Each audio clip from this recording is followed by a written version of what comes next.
Hey everybody! Welcome back to another Woke Millennial stream, TGIF. We made it to Friday. Again, it is March 12th, and this would be the end of our third week of streaming. And so, woo, we made it. We're growing. Look at our goals. Our follower numbers are just going up, up, up. So, it's been a good 3 weeks. And so, for this stream, I'm excited because I do have a guest on the stream with me today. We're going to be talking about an interesting topic, moneyless society, and what would that look like, and could it be? And so, yeah, I'm really excited to have that discussion. We'll probably also be talking about some other topics as well as the evening progresses. So, actually, of course, like I like to do, I like to show you guys Chi. It's the doggy on my lap. As you see, she's in her little Chi sweater.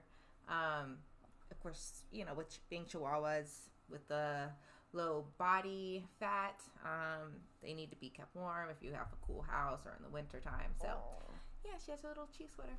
Anyway, and also too, I am enjoying this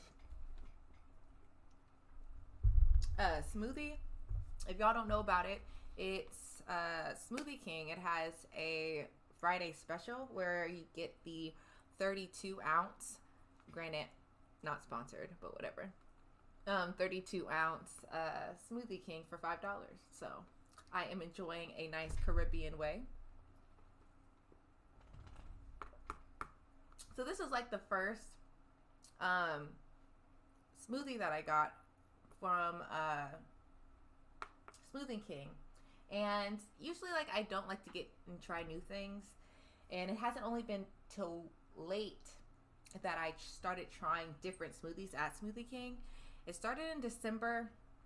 I tried the lemon ginger spinach, and it's the smoothie that has the most vegetables. So if you're like looking for, you know, added vegetables, it has, I think, yeah, spinach, I think carrots, man, I'm not sure, but I just know it has a lot of vegetables in it, and of course fruit, and it's effing delicious. So that's a good one. I've also tried the mango ginger, and mango ginger was interesting. Like,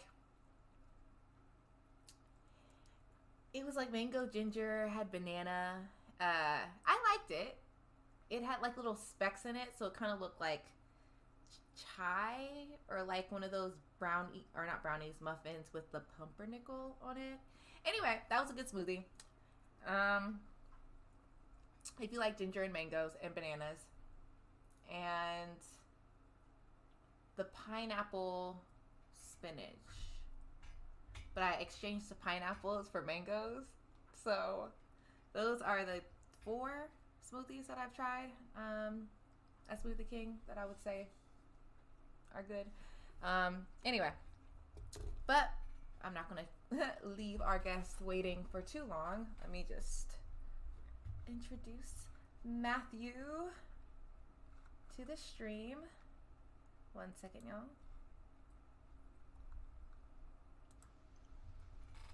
Hola, Matthew. Hi, Wait, how are you wait, doing? wait, wait. I thought I unmuted. There we go. Hey, Hello, can you hear me? I can. Can you hear me? I can't hear you. I'm just checking on stream to make sure everything's good. Mm-hmm. Looks good. Perfect. What is your favorite Smoothie King?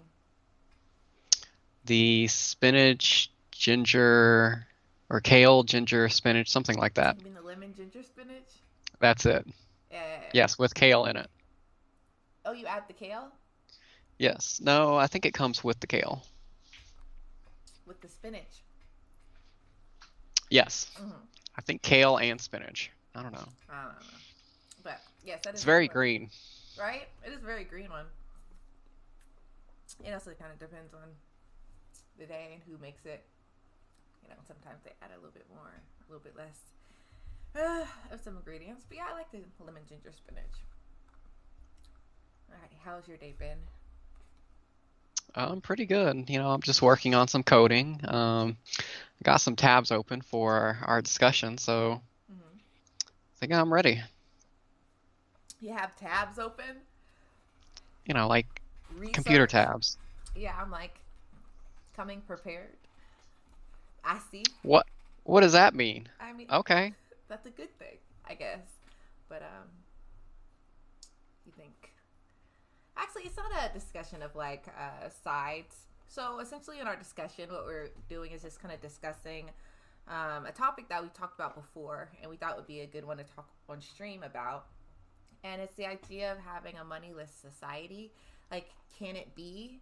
How do we get there? And just kind of talking, with one another about what our thoughts and how to get there or what it looked like, and also, engaging with the chat and seeing what you guys, have to say about it. And so, yeah. So it's not really about like winning or losing or like he has a stance that, I mean, unless he does, that a moneyless society can't exist. Um, but yeah. Anyway, so hold on.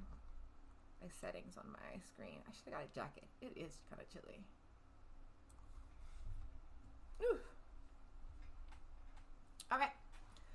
So I guess we can start off is talking about what brought us to this discussion anyway.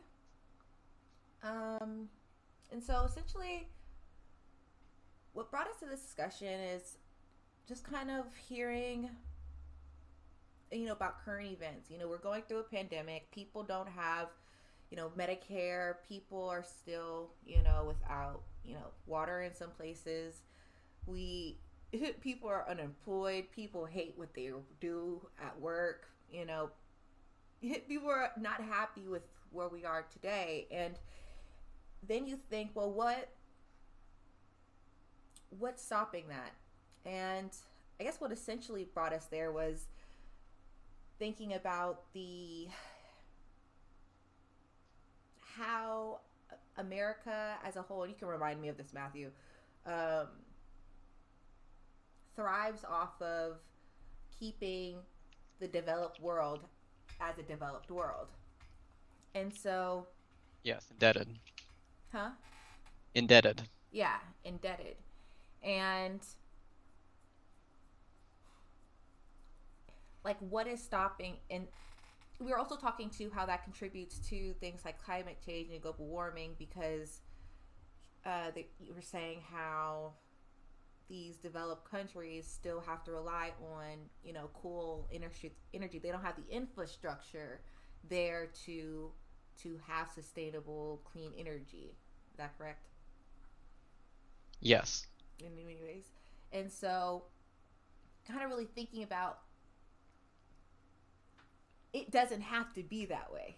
Like the reason why they don't have it is because they don't have the money.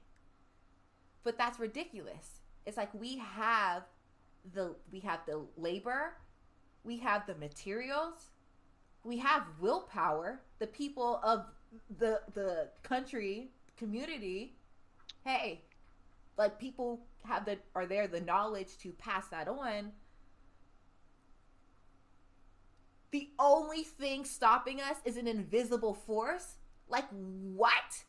Money? Like that's the disgusting excuse for why we could have such a better world. There shouldn't be such thing as hunger. We could literally just give to the like money is the root to all evil. It keeps like evil thriving, and it takes us away from the core root of why we're here, right? it's it's more about how can we make our life sustainable, like how can we live in a way that helps not only us but our community, nature thrive around us, while we also can be more free and have fulfilling lives. And it can be, and I feel like, but the only way we get there is realizing that money should no longer be a driver, right? all of your basic needs can be met.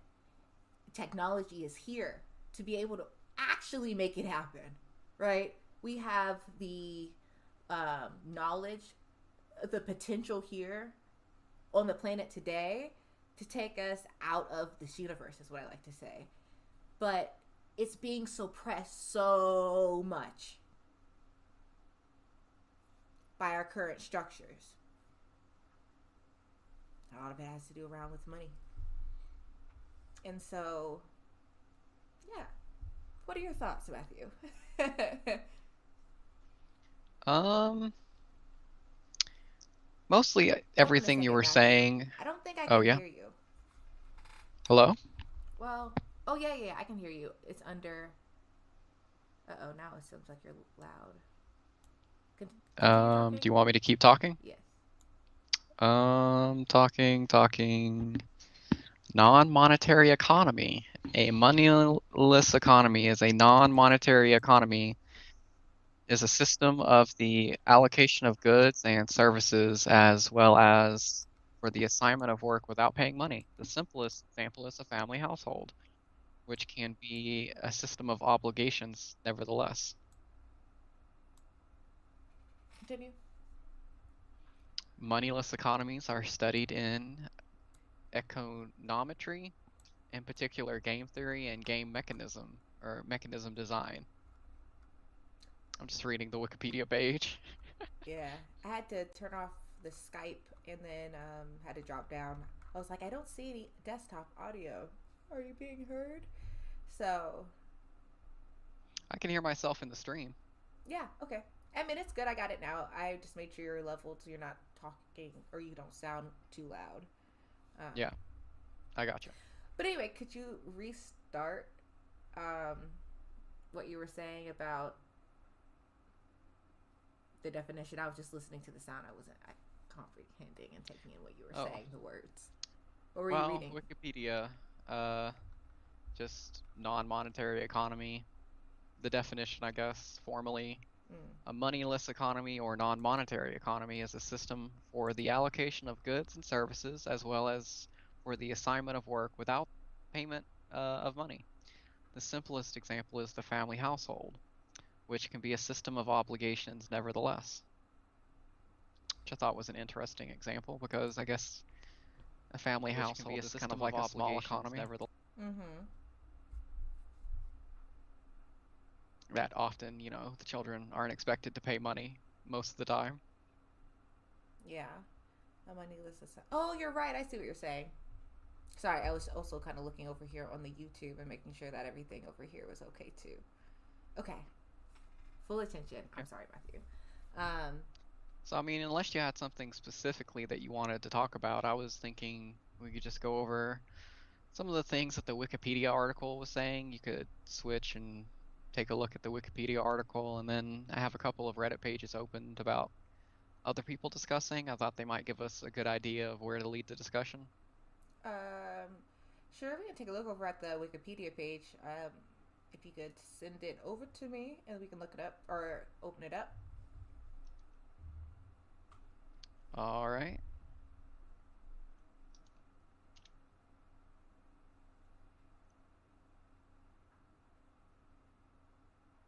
Because I just feel like, again, going back,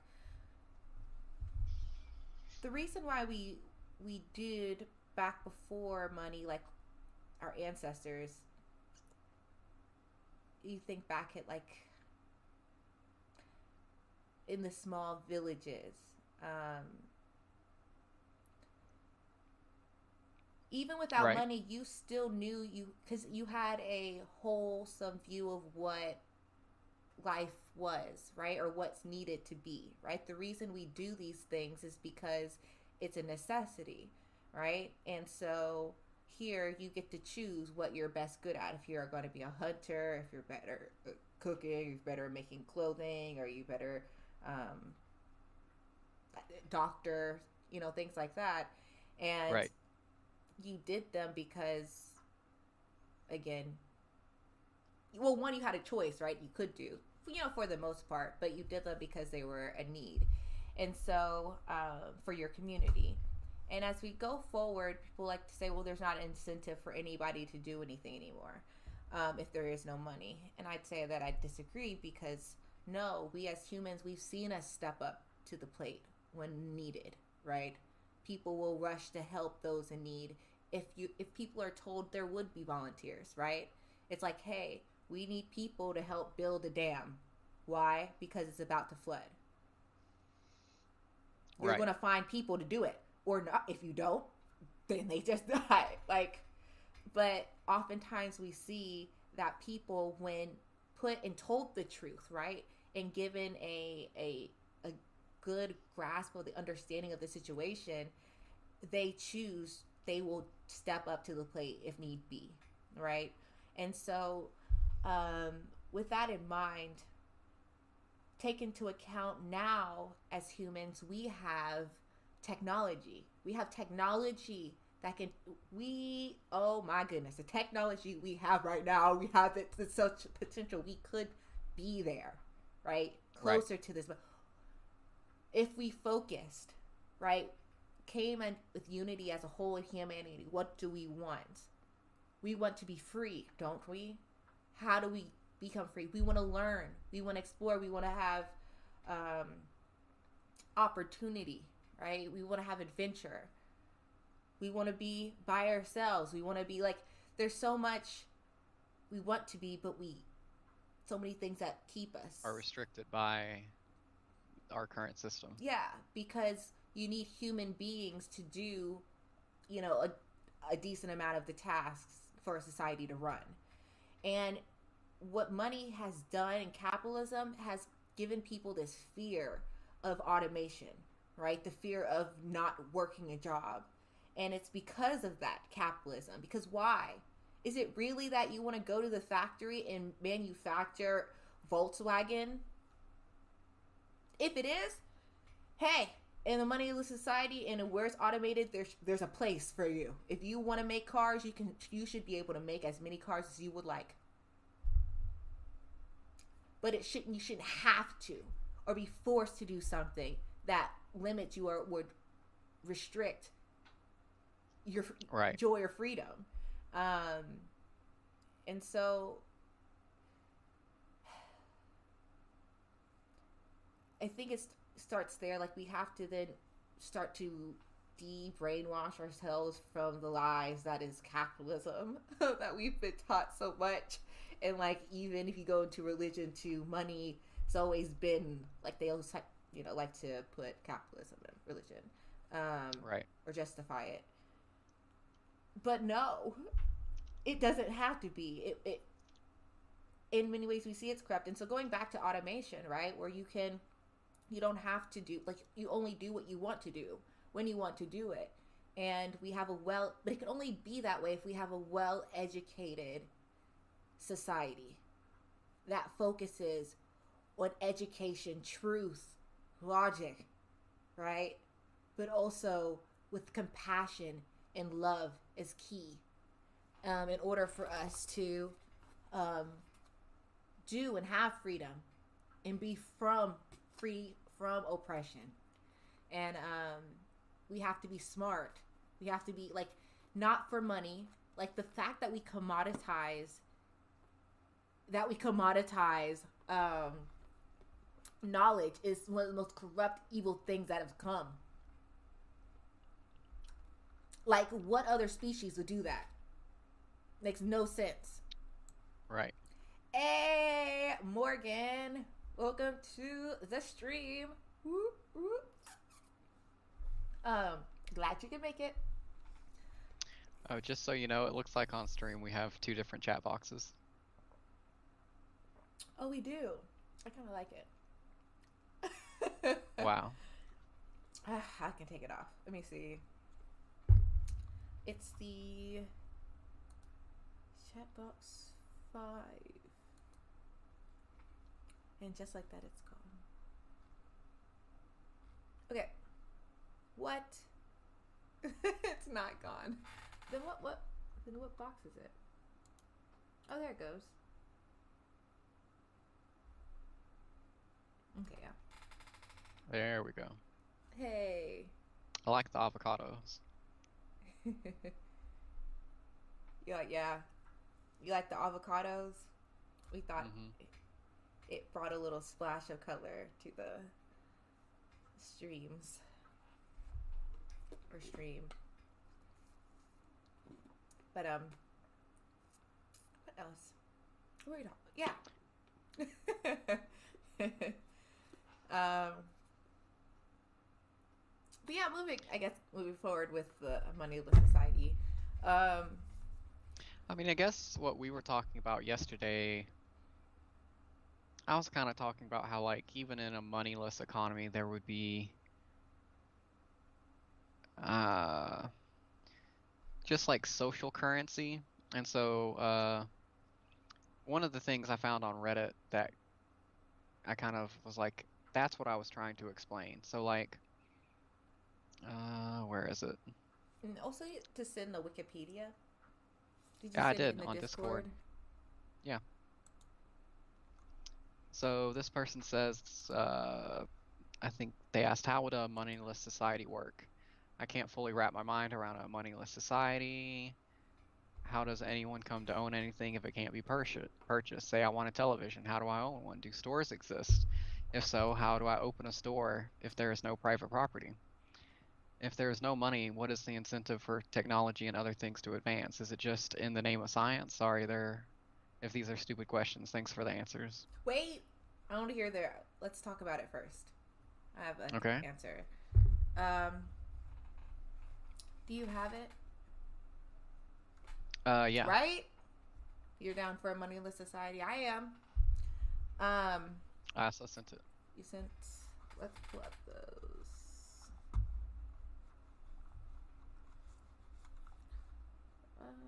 Don't.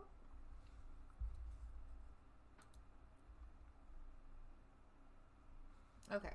Everyone just gets everything of everything. Everyone gets everything of everything.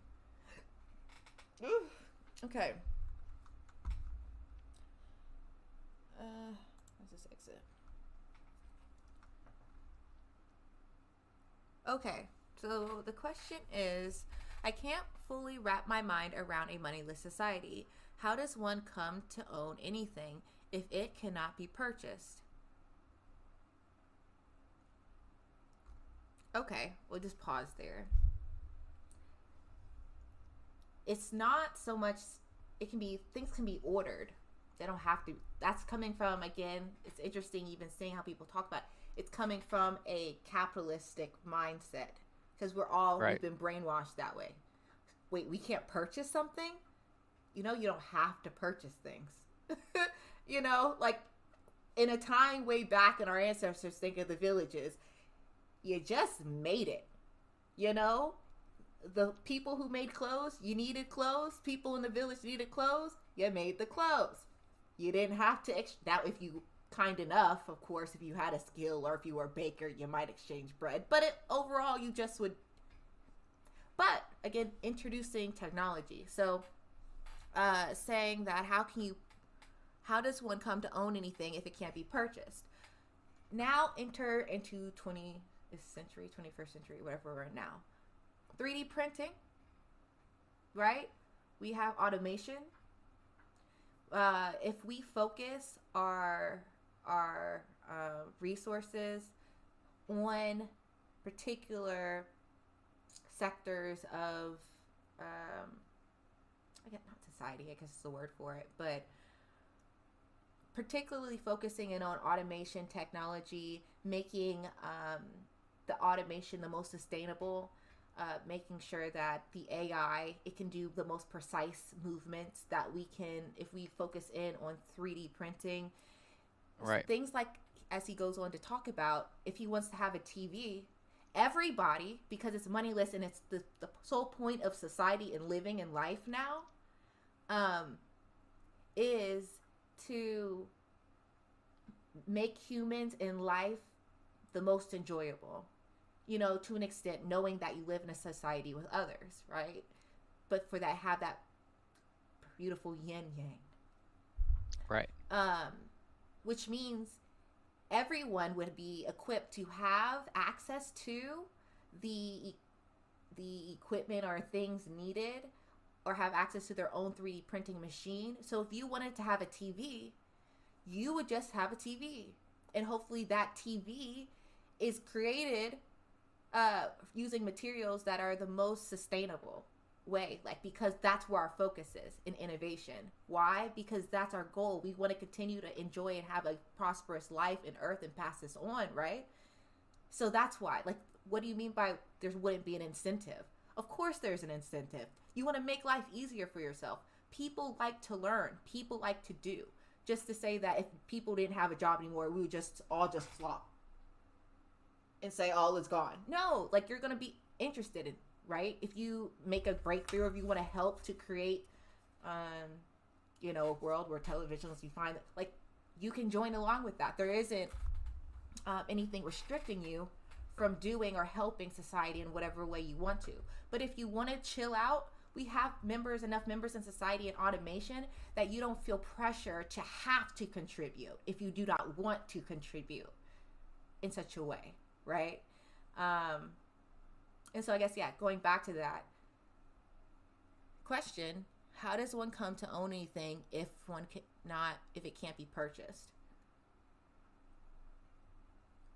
You just create it. It's created for you. It's the community or the governing or the government system, like, of the people, right? Come together and say, hey, we have factories with the automation using renewable energies. They can create laptops, Right. Faux furs, like anything. It's like literally all you have to do is flip through, I want to wear this particular outfit.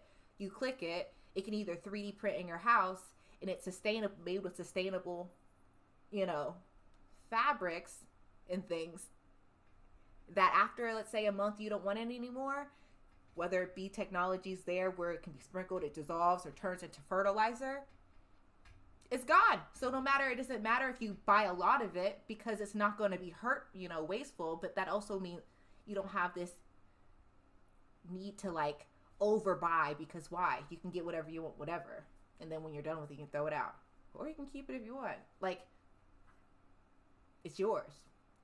We trust you. We've educated you to know, right? That balance. You want a huge TV? That's fine. 3D print one. Let's say next week, actually, you wanted the TV or you made it the wrong size. Oh, well, either you can give it to somebody else. There's a system where you just exchange it, and again, it's free because we've automated systems where, if it takes some certain things are a little bit, like, will last a little bit longer, won't just dissolve. Let's say, hey, a remote controller, actually, I don't like this one. Here, send it back. Either they can, if someone else wants a controller just like this, send it to them, or have it where it's recyclable or it breaks down. It can be a better world. We have it to do. There's been so many college students who have worked on alternatives to plastics and styrofoam. We don't do it. Not because it can't be. It's because those who rule right now don't want it to be. They're making money off it either way. And it's rather them not say that they're actually admit that they're wrong by really doing a revolutionary thing. They'll just continue saying, we do it this way because it's the most cheapest, whatever excuses they use, and we all just go along with it. It's not with truth. It's not truth. Say I want a television. How would I come to own one? Say I want a television. How would I come to own one? Do stores exist? Okay, going back to that. If so, how can one open a store if there is no private property? So going back to, again, that a question's coming, I feel like, more from a capitalistic mindset, because what's the point of owning a store? But let's say you do want to open up a quote-unquote store.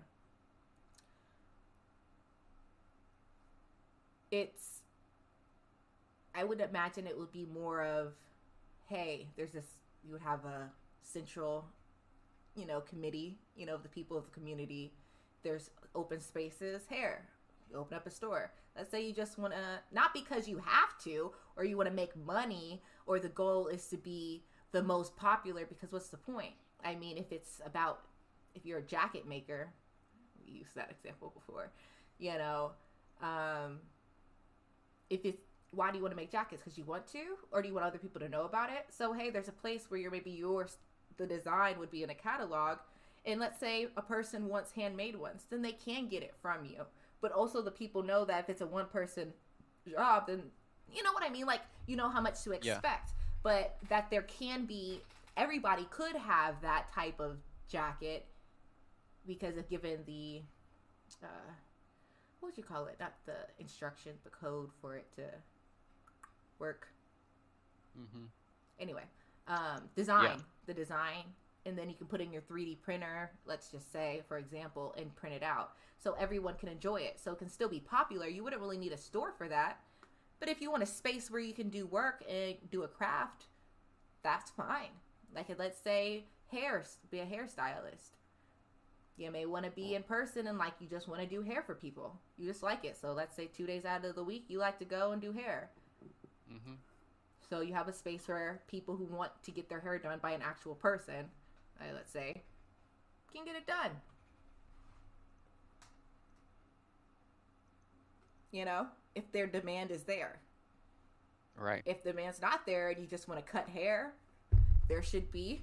We focus on, hey, what a little, using innovation, little, little dummies where you can just, have fun and do hair. Because I woke up one morning and said, hey, I want to learn how to do this.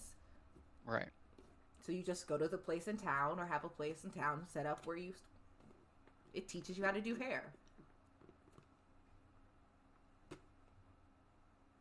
Doesn't need to cost money. But let's say, like, okay, let's just finish. And so if there is no money, what is the incentive for technology and other things to advance? I feel like we kind of covered it. You want better men in life, human beings. Right. And I mean, there was We're, advancement of science and technology technically before there was money. yes, Money was a technology that was invented. yes, exactly. Um, all right, so I guess we haven't answered that. Yeah, it says. So I kind of, if you keep going down and you see the person called scientific thinker, they start off, you might have to go to view entire discussion. Up.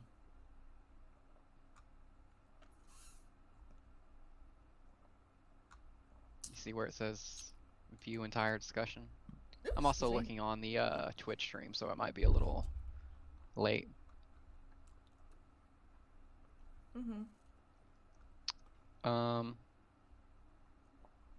it says these are not stupid questions. Yeah, I got You it. see that? Yeah.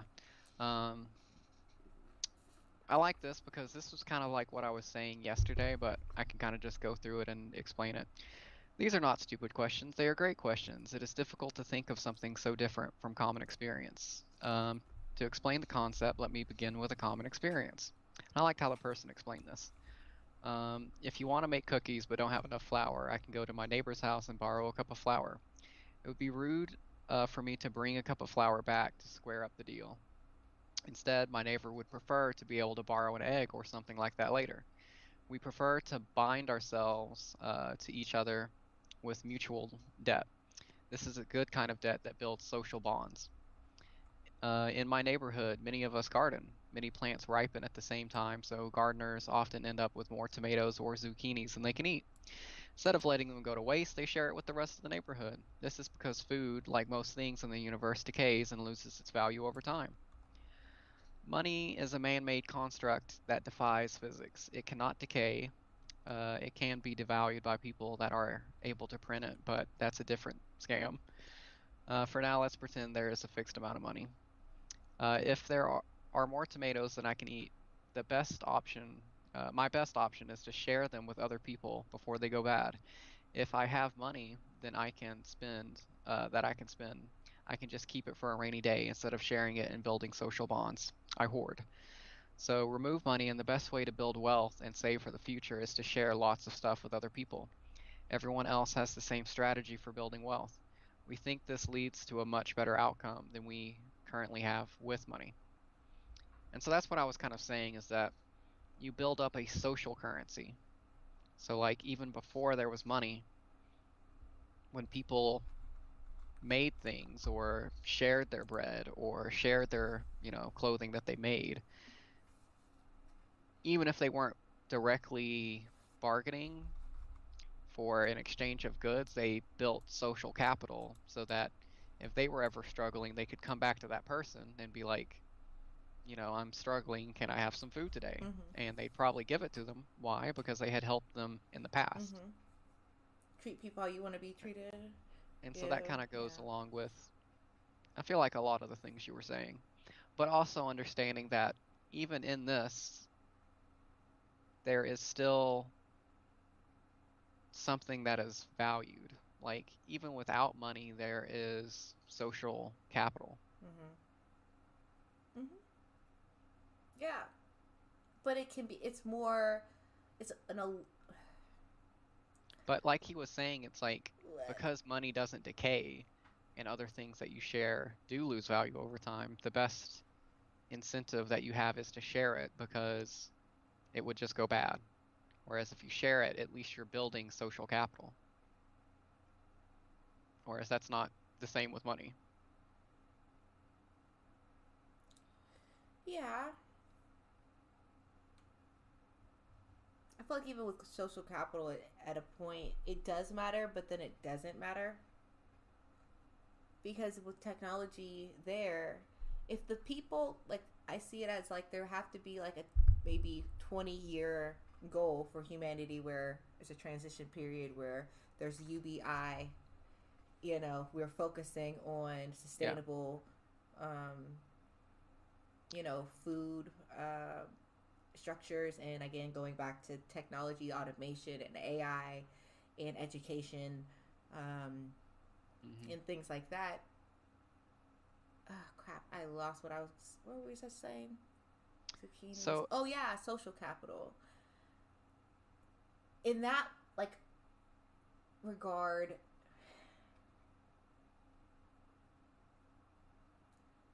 you do. It's more of like you do good because it's the right thing to do, but that's just what everybody kind of does. So like adding social capital, like oh well, then you owe me what, a beer? I guess so, but that's more of saying, hey, let's just meet again. Like I right. want to, you're an enjoyable person to be around. It's not like you actually have to buy them something, or that, hey, you owe me a mowed lawn, or because I helped you one day when your lawnmower was gone. But if everyone, you could just have somebody automated do your lawn, it doesn't really matter. It Right. goes really to the who do you want to be as a person. It's not what do I have to then do so that maybe in the future somebody will do me a solid. But if all those solids are there, you're just doing because it's the right thing to do or because you want to do it. Does And that I make would say sense? also, yeah. And I feel like a lot of people also struggle with the fact that it's like, oh, well, why would you do anything for, why would you build a dam for people anyway? And let's say maybe the area doesn't have enough people who are engineers that build dams. What incentive would they have just to help other people? And I feel like, especially with the kind of community that a society like this would foster, especially with technology being the one that, gives you your food, all of your necessities, Mm-hmm. I feel like we're very much haven't lived in that culture and society, so we don't know what people would feel like. But I would say that Again, if going my back to society, education. yeah, if my society gave me a great education, gave me food, gave But me not just housing, all of education, these things but for, solid moral understanding of the importance of humanity and what life is and what it should be and what our role is in it yes, to help others I in was, need. I lost where I was going. Sorry. Um,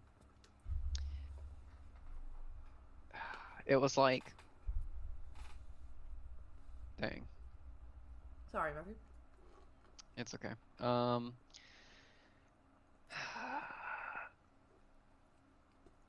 Okay, I'll think about it. Just continue. Man. Hold on, y'all.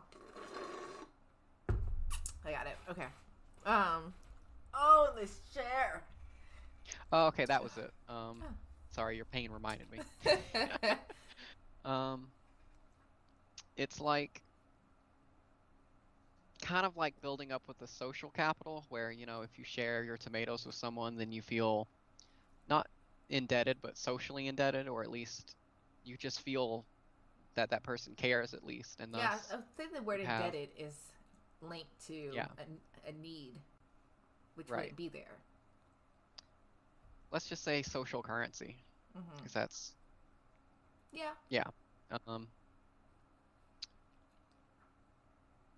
and how people would feel about their society and their community if it actually took care of them better. So I feel like a lot of people say things like, oh, no one cares about their communities anymore, blah, blah, blah. I feel like, well, what do they have to care about? What has their community given them that they haven't had to fight? I feel like what they've had to do is fight against their community. Yeah, Like it breaks them who down. Their holds their, community let them. yeah, Well, their leaders in their communities not, let yeah, them not down. holding, like, not other people in their community, but people of power in their community. Yeah. Yeah. Mm-hmm. And that there's enforcement of things that they might want to do, or it helps to survive. Like if they need food, they can't just steal food. Mm-hmm. Why? Because that's socially You enforced mean by the take food? police. Yeah.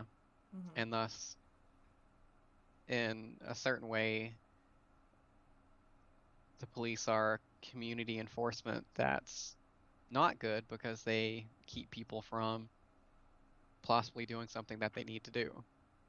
Mm-hmm. Whereas if it was a community based on sharing and that you had everything taken care of, you would feel more indebted to that society and thus keeping it, you know, like wanting to help other people, wanting to share and help other people in your community because you feel not socially indebted, but that community has built a lot of social capital with you. Mm-hmm. You want to help keep up the good that's happening. And like, yeah, so we also talked about too the other day about skill and if there ever was a need to erupt in the society.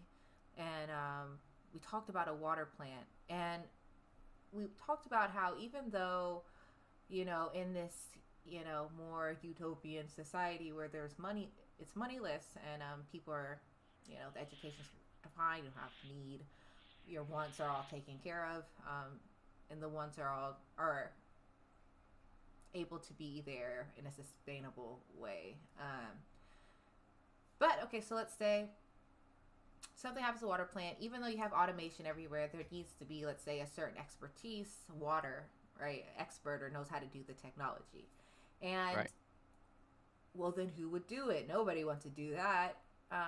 Well, I would say that that's not true because if you're reading about education, and if you educate the society correctly, then those needs kind of go away. So again, going back to that kind of gratefulness to the society. So as a kid, right, you're still going to have career days, right? You're going to still be teaching, showing kids like, hey, because again, human beings, we want purpose, right? Think of you as a little Right. kid, if you were just like sat there, no, you'd want your mind, you were excited, learning and doing things that you like to do. um Granted, if the society told you no, you couldn't do them, sit down. I know it's because the society's flawed. Let's go to utopia. Anyway, so let's say like you're interested in water, there'll still be human beings that, just like we had in ancient times, we had people who gravitated, they were told, hey, this is what society needs to function. This is the jobs that help it do so. There'll be Right. career days. There'll be kids who lean more towards the sciences. There'll be more of the kids who lean towards the arts, and they know their skill sets, right? And they, more than likely, as you grow into wanting to learn more to be better, you get better. And so, let's say that you, growing up, you were always interested in how the water worked, and you scored really well on the little drills and stuff because they know how the AI works. And let's say that they needed someone to go in there, and communication is key. So in a society where it's moneyless and it's in the future and more technological and whatnot, communication is still needed. And the key is to have honest, truthful information out there where it's not biased. It's just the truth, right? There's a Right. need in this parameter, and it sends out a mass message to people who could fit that, right? And it would, let's say, hey, at this point, like, this is how much you're needed. Like, can be a severity level. Like, if you want to do it or not, like, let people know the truth of the matter. Because let's say that most people in that radius who had the skill to fix the water plant, they say, hey, I'm out. I don't want to do it, or like Right. whatever. People should still have that kind of, to know the truth, right? Well, hey, society, your need is going even greater. Like, society needs you even more. And the hope is that in our education system, in our society, would produce the people that would say, hey, because it's made so much simpler now, right? All I have to do is go in and do this for a certain amount of time, and hey, somebody else will maybe, take over. Right. And it's not even that you need, you know, all of your time and energy, but that you would hope that when given the truth of the situation and the gravity of it, people will rise up to do it, and there'll be volunteers. Right. And I see that as being a society. We're a society of volunteers. Why? Because we don't have to do it, but we do it because we want to, right? If I like being around kids, let's say, or we'll even gone into the idea of a, uh, you know, no more children society, in that we focus on longevity of humanity for a certain amount of time, but in the value from that, actually, we could move on to that because that would actually be fun to talk about. But before we do, um, but yeah, like, and that's the exchange, right? You have a whole world of, freedom and pleasures of life. If you want to fly or go to another country one day, like, you literally wake up the next day, like, I want to go to India. You Hmm. wake up, get on a, put your plane flight, see their availabilities. There, you book it, get on your plane flight. You don't have to pay for it. It's done sustainably, whether it be automated planes or a volunteer pilots. There you go. Right. And again, that's just with the technologies of today. Now, like, I would imagine we'd have better ways. Who knows, the rocket ships? Who knows, right? But the future holds of better sustainable ways to travel and quicker. But just like that, you can book. There'd be communities create places of living, right, where you don't own it. It's kind of like you live there temporarily. If you want to live there for a long time, extended time for years, and make it your dwelling place, that's fine too. But there would be almost like hotel like spaces where people from around the world, whenever you want to come, it's you go, you book it, you stay, you leave, right? If you want to hike a mountain in India, you do it. Then let's say after a week, you met the people, the locals, you learned something new. Let's say, hey, I kind of just want to go to a lake and be by myself for a little bit. You book, find a place where that fits your location, you book it, you go. I meant, doesn't Hmm. that sound nice? I meant, if anything, it's more of like demand um, in time. So then learning how, there might be times if a lot of people want to do something in a particular way, right? If everyone's booking all the lakes, which would be ridiculous, but let's say all the lakes for parties or something like that, then, or fishing, you just want to have one lake by yourself, yeah, there is that demand, supply and demand. But again, it's not that you can't do it, it's just time. Or figuring Right. out ways to make artificial lakes quickly and then changing them up. I don't know if that's better for sustainable life, but for the ground and soil and whatever. Um, but yeah, it sounds good. I think so too that like you also have to think, well, what about people who don't want to do the right thing, because there might be those people, Mm-hmm. and how that would work on their social capital. Let's say someone murdered someone, right? One of the worst things that you can do. Mm-hmm. Um, then it's like, would people really have the same ability to help you, or would they want to share things with you? Someone who did that, you know? And then it's like in our society, I feel like, everyone's should be redeemable, granted, given certain things that they did. But I feel like very much in our culture, it's they go to jail and they do their time, and then once they get out, they can do anything they want again. Mm-hmm. And I mean, I granted there is still some like people who, oh, convicted felon, blah blah blah, can't get work, and so there is some of that in our society, but Mm-hmm. pretty much like they can go and they can buy whatever they need again, right? Mm-hmm. So there's nothing keeping them from surviving. But in a society without money, if there was no one willing to share certain things with you and you couldn't make your own food, I mean, I guess they could just go to the factory, food factory and get their food every day, but is that a possibility? Blah blah blah. Whether it's delivered, I mean, and also just not only just with food, I guess them wanting to do anything like if they wanted a car, if they wanted a TV, maybe people don't share things with them because of what they did, and that would overall make their life more miserable, and so that would be a direct incentive to not want to do those things, I guess. And I would say almost more incentive than in our society because, once someone does their time, I guess the biggest thing is that it would be different. How would you deal with people who, I guess, did that sort of thing? Would there be jails, or would it just be kind of, again, that social ostracization? I don't know. I would say to that, it's a good question. Um, so in my moral philosophies class, I learned about the three different schools of thoughts when it comes to punishment in society. And the three are okay, one, you punish people, you know, as a deterrence, right? The reason for why is to deter people from doing the crime. Right, Another reason you punish is retribution, right?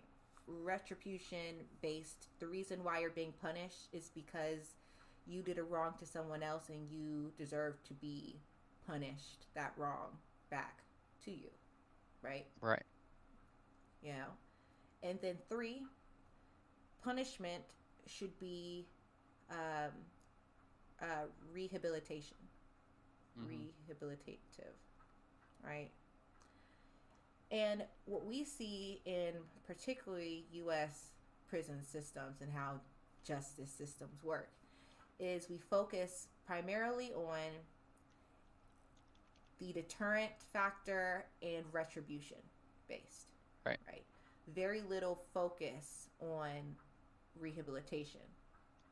Now, note this is for our corrupt society. It works for the way that our corrupt society is set up because they want people to go back in. They make more money off of them that way. They make money off the chaos, the pain, and suffering that those who are not mentally sound due to the society, greater right. society. Yeah. So that's why it's there. Now, that's disgusting. We are now in a new society, right? Our moneyless society, or a better, more collectivistic, but also individualistic, but anyway, society. Well, one, the hope is that again through educations, our educating systems, right? Our mental health and our health system. That is one of the things that we focused particularly on, and we'll say health, mental health, as well. And so our hope is that using the technologies that we have and the knowledge we have from, again, we have so many people who put their time, blood, sweat, and tears into to sociology, right? Right. Understanding child development or behavior. Like, if we actually let those people and amplified them, and we had it based on knowledge and truth and not off of money and branding power, right? let that guy, then the hope would be that the society would spot those type of things beforehand, and instead of it being like something's wrong, but like, hey, like with love, again, focusing like our society moneyless, Hmm. empathy, love, the way, treating people how you want to be treated, freedom, right? um, Liberty, having that, but also having an understanding that we have, in order to get all that, a whole. And so, in understanding that it's not their fault, right? It's just humans, right? Sometimes Hmm. humans make it be depressed, or that they have, you know, certain, an urge to do something, right? Or to steal, or to smack somebody, you know? Who knows? Right.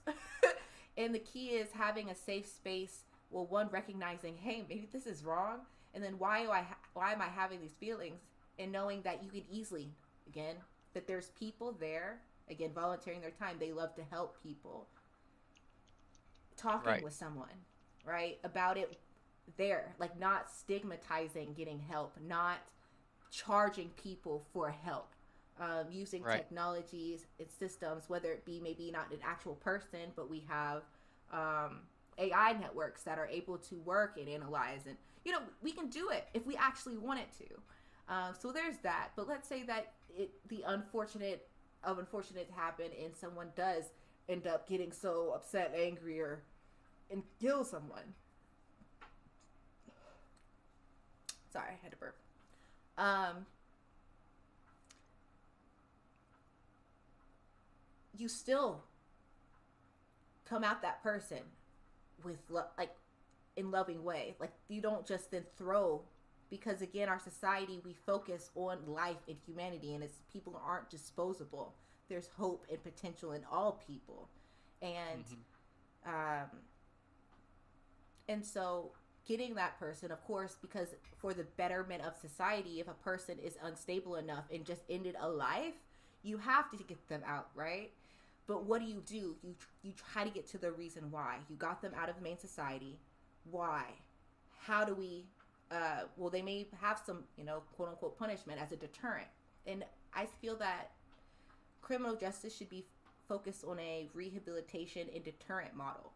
Retribution should be out, because retribution is, when you really look at it as a whole, like if you take that, it makes no sense. It's just it's pettiness, but it doesn't get to anything, right? Because if you just do it, you want to punish them as retribution for what you've done and how you've made me hurt. That doesn't, okay, the person's now punished, quote unquote, suffering, and then Right. now it's released. It's not going to right what happened. Now we have someone, another individual in society that's even more messed up, right? Or Hmm. not fixed, or in an awful state, to what's be sent out, or forever be a human slave, or a money maker for XYZ private prisons, or like.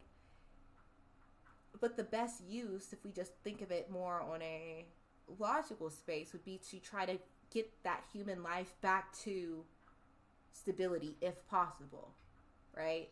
So having, bring it back. Now maybe they can't.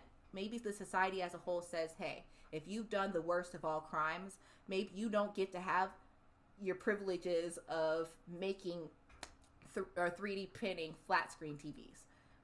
You don't get to just drive around in your Ferrari for a while.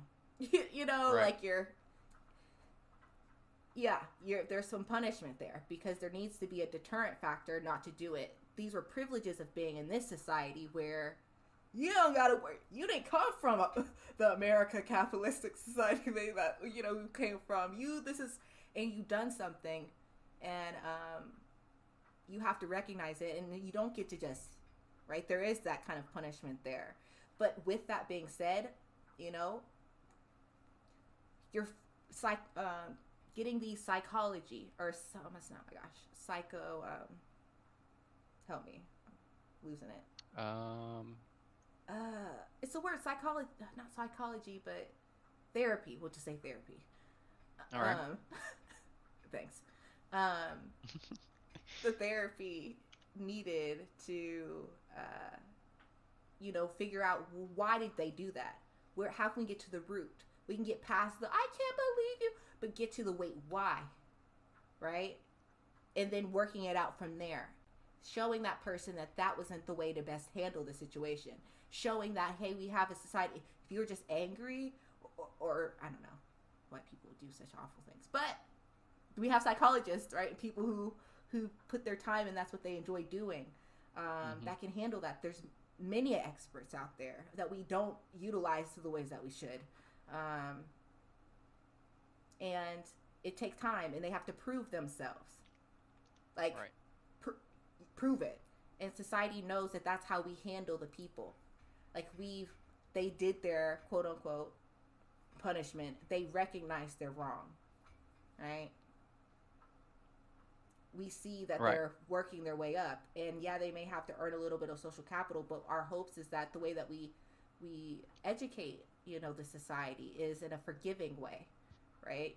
And knowing that, there are times humans make mistakes even in this, grand world. It's best of how do we handle them is what makes us better, right? Mm-hmm.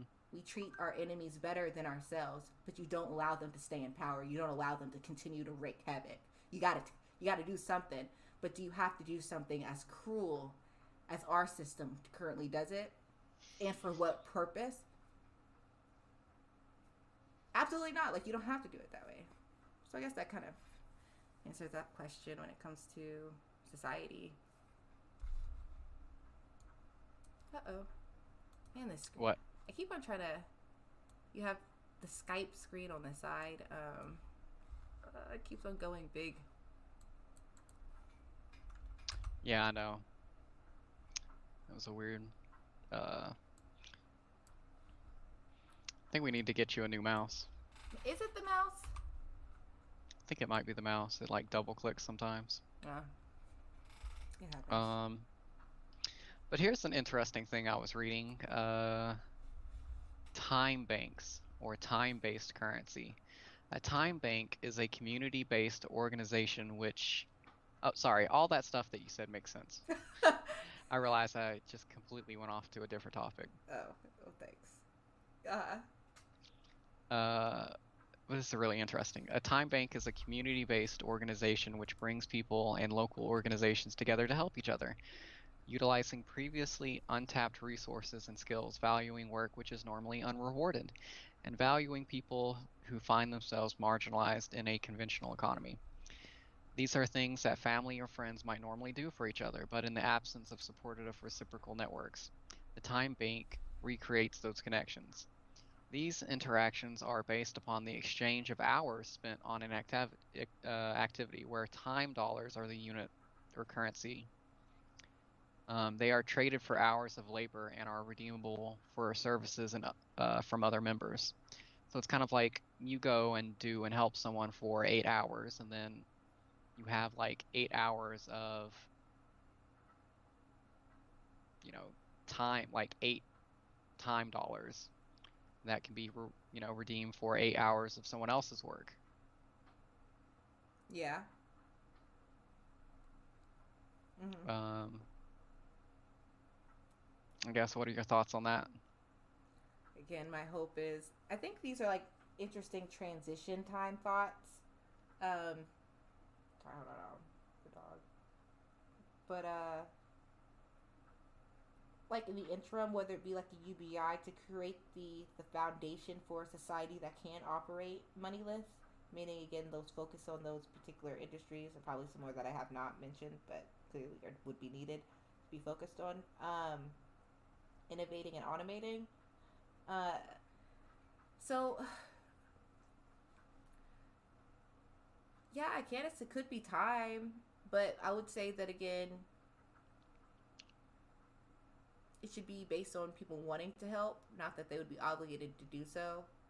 Finding people Well, who I would mean, want to help you. people would volunteer their time too there so that they could earn time themselves, so that they could then go and redeem it for someone, But I'd help say in that another thing. even if it's things like fun stuff like massages, like in a vacation, or um, hold on, Uh, sorry, I was looking at the dog. So anyway, uh, like you, hopefully it's the foundation that, or there's a foundation there that things that even are luxury are at people's fingertips and you don't kind of have to use that. I would say maybe like saying that supply demand, let's say there isn't enough or people would have to wait. You could probably use that kind of a currency as a incentive for people to volunteer. Mm-hmm. Um, like they would be boosted up the list, right? So they could use their, you could say, time dollars. I kind of like it. Their time dollars as, but then also there's ways that people could try to cheat the system, and again using Yeah. currency instead of just, random chance or just, hey, you were put in at this line, like, you have to wait or unless someone drops out or you can have exchange. But if you have people being able to exchange, with somebody else, then that gives social currency is then up because then you'd have, people who are better talkers or whatever. And so there's could be that lean in, for corruption or that space for it. Right. Um, which isn't the best. So I'd say either it's the way that we raise up society to be, or just no, Mm-hmm. you know. You guys, yes, just gotta how the society works. So you just kind of wait, but our goal is so that people don't, that we're aiming toward instantaneous. Like if we can get people what they want as quickly as possible in a sustainable way, then that's kind of the goal, and we know that we're working our hardest to do so. If society knows that, then I feel like, that's an exchange for everything that you want. There's patience. Right. Mm-hmm. So there's an article or uh, thing that says other moneyless systems, Mm-hmm. and I guess oh,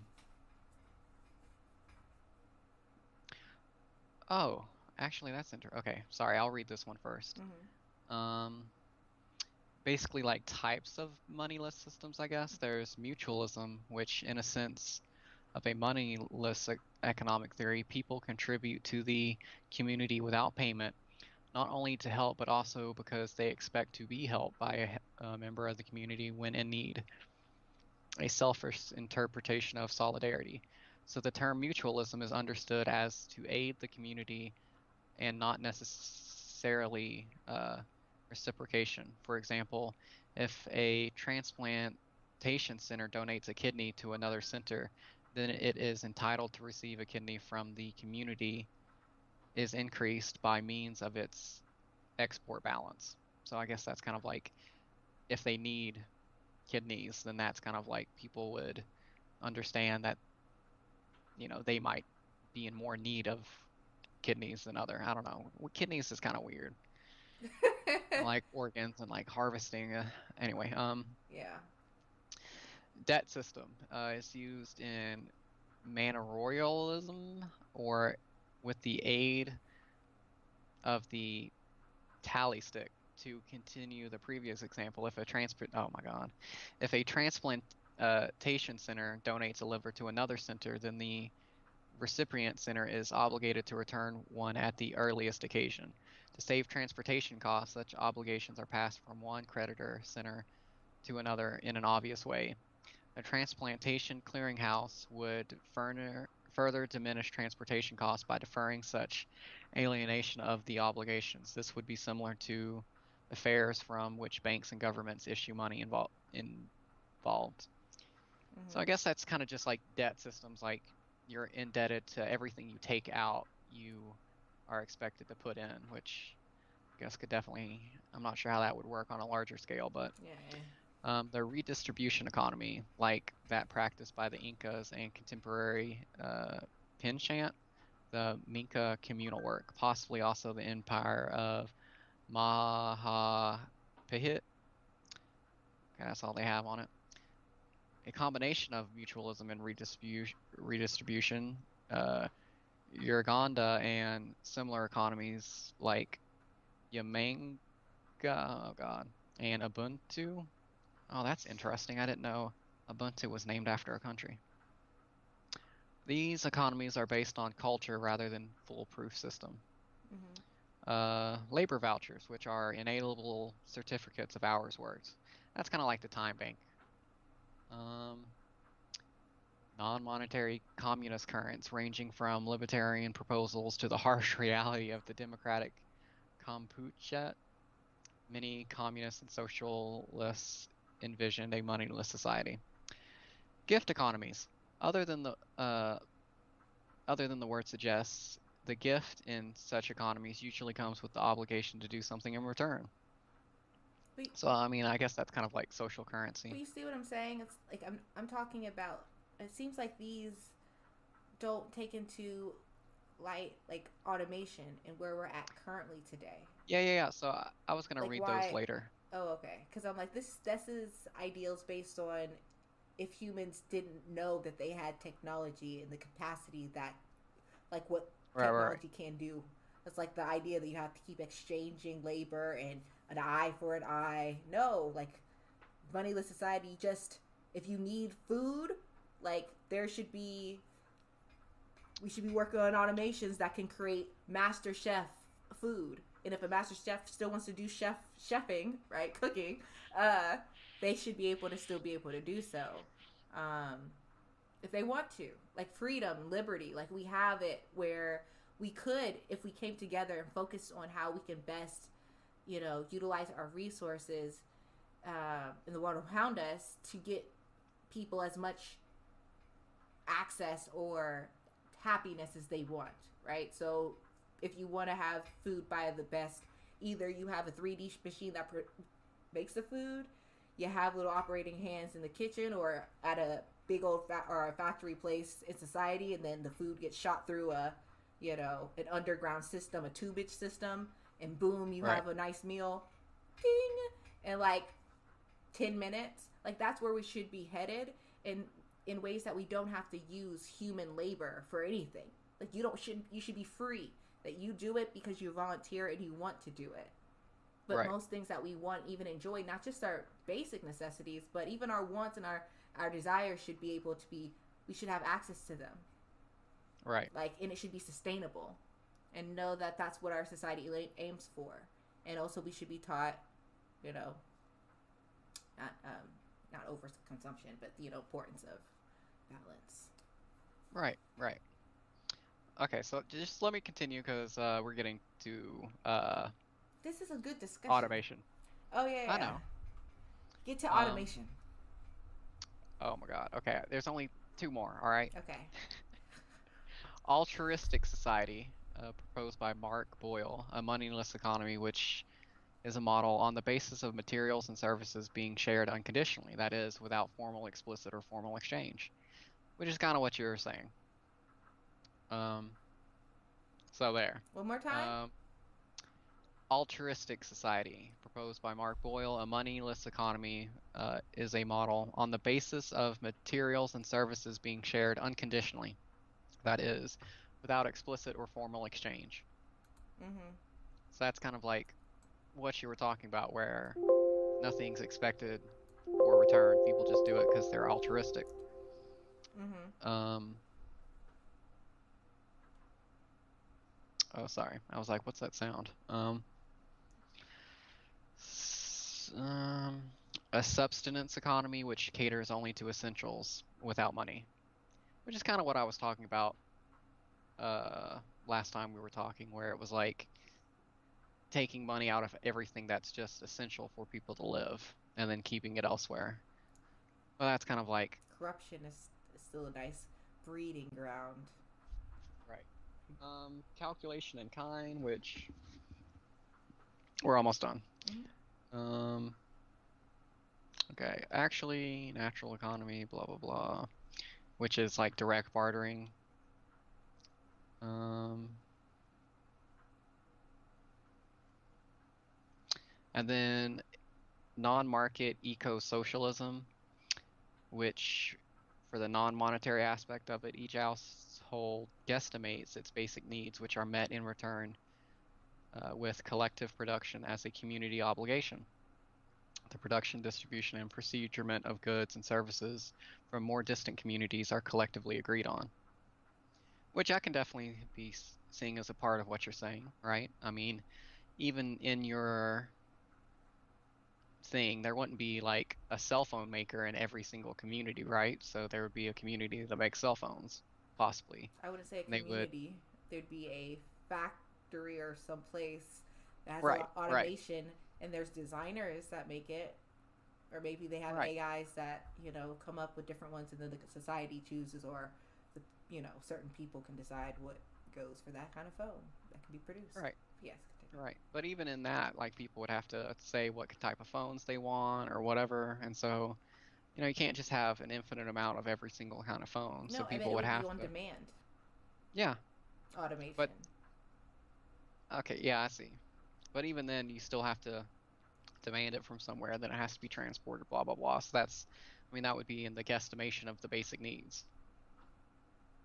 It's not like it's only once a year that they guesstimate what they need.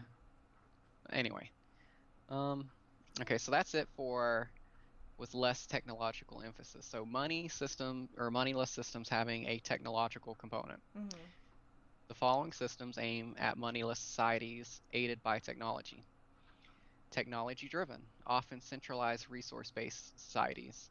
The Zygeist movement, its related projects name Venus, Aruvena, or Candagaya in Peru, and the Money Free Party. I don't know, that's all it says. I guess we could look more into that. Hmm. The technological movement, which proposes to replace money with energy certificates. I'm not sure what that means, but we could also look into that if you wanted.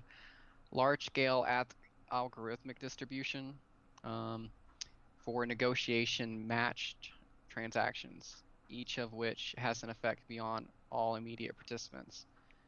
Okay, that's a little bit confusing. The procedure eliminates money when our profiles, our likes, and our consumer histories are used to calculate who will buy what and where. Then transactions are recorded along with utility, urgency, and reputation personal history, and matches are determined. So that's kind of like where we all input our needs into a centralized computer that tries to optimize everyone's basic needs given a finite amount of resources, which, there's even in your society, it would take time to make cell phones, right? It would take, I mean, even if it's a day, right? Mm-hmm. There would have to be a technological component of sending out that request, the request being received by the factory, the automation computers taking that, making the cell phone, and then re-delivering it to you. But it's like you want to make sure that's in an ordered system, right? So if someone orders a cell phone, you want to make sure that they're not getting a cell phone before you if you ordered it before them, right? Mm-hmm. Just because they might just be a more important person or something. I don't know. Or maybe you do want to give people who are more important quicker access to resources. Like say Well, if they make, a dam or yeah. something, or they need like their firefighters and they need, communication devices to save people's lives. Mm-hmm. That might be an urgency that you'd want to put on the top of the priority list. Mm-hmm. There has to be a computer that, looks at all that and makes resources available to those who need it the most Mm-hmm.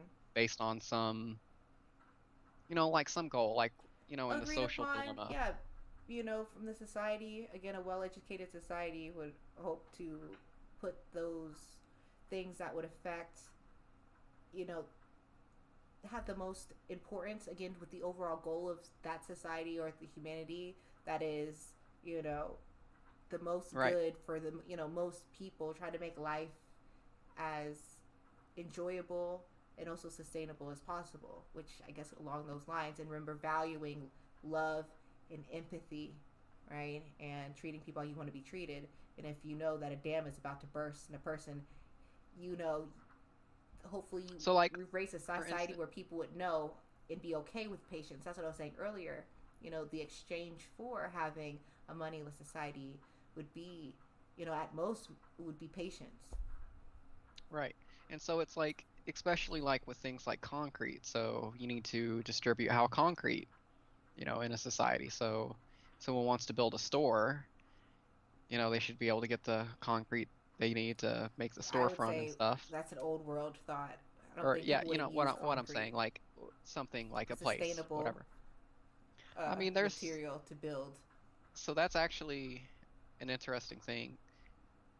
Do you know what the number one most recycled material in the world is? If it is concrete, then that means it's good. I mean, if it's better, then it's It's better. But concrete. So concrete I is would say 99% sustainable. recycled Mm-hmm. because it's easy to just take and Break. make into more concrete. Mm-hmm. That makes sense. So concrete is actually one of the most recycled things. Even though it does have a large carbon footprint, blah, blah, blah, transportation costs, all those things, those are, if you have electric cars, all of that, if you are able to find, and I mean, If there are better ways, then that's what we go with next. there are better But we can ways, but it's use concrete also, as what we know it to be so I'm known just using for. that as an Yeah. example. So like someone wants to build, but if a dam is breaking, obviously that should be more heavily prioritized. So even if you have to wait a couple days, you just understand that you're being treated fairly by an algorithmic distribution Yeah. Your community is a community that holds, yeah, to that. that A fair. hopefully people have, the algorithm is public and people can make changes and all agree upon it. Mm-hmm. And then there's just the last one is paradiseism, which relies heavily on automation, and that's all it says, which is probably what you're saying, where Probably. everything's just automated. Yep. And volunteer based.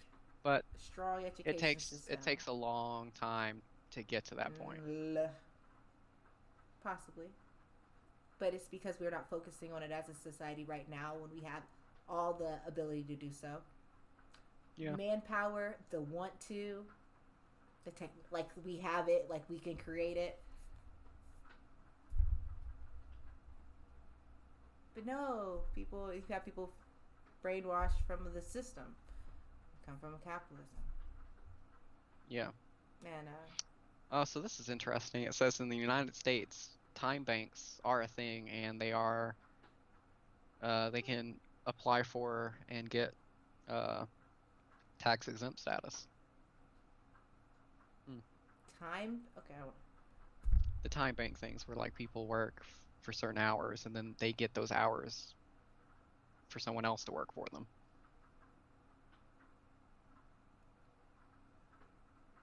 huh?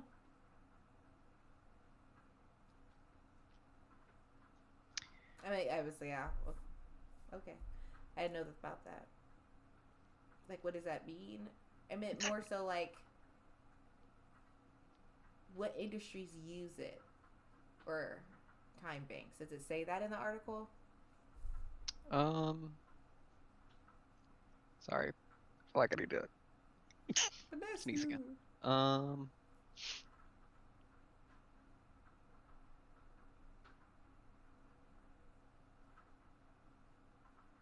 where did I read time bank? Where was that?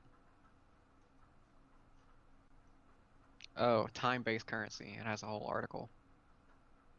Um, You want to send it over? sure. Why not? We can read the article together. I'm sorry, Kiki. I didn't mean to bump your little face. You're so sweet.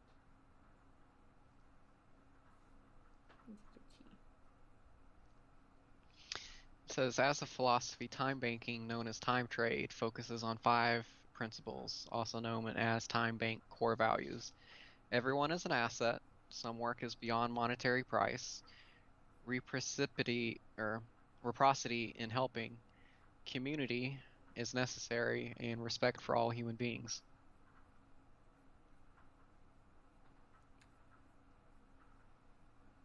Yeah, that'll take a minute. Because right now, people view human beings as cattle, less than cattle. I mean, I would say in many ways we use this type of form now. It's just this would be in a form in which everyone's work is equal rather than some people getting minimum wage and some people like Jeff Bezos making billions. in a month. Mm-hmm. And people who literally do more, put their bodies through so much more, don't get paid as much. It's not logical, logically based. It's capitalism. Some of the critics point out that such a currency would lead to the same kind of distortion of market forces which crippled the Russian economy. Okay, dude. Crippled.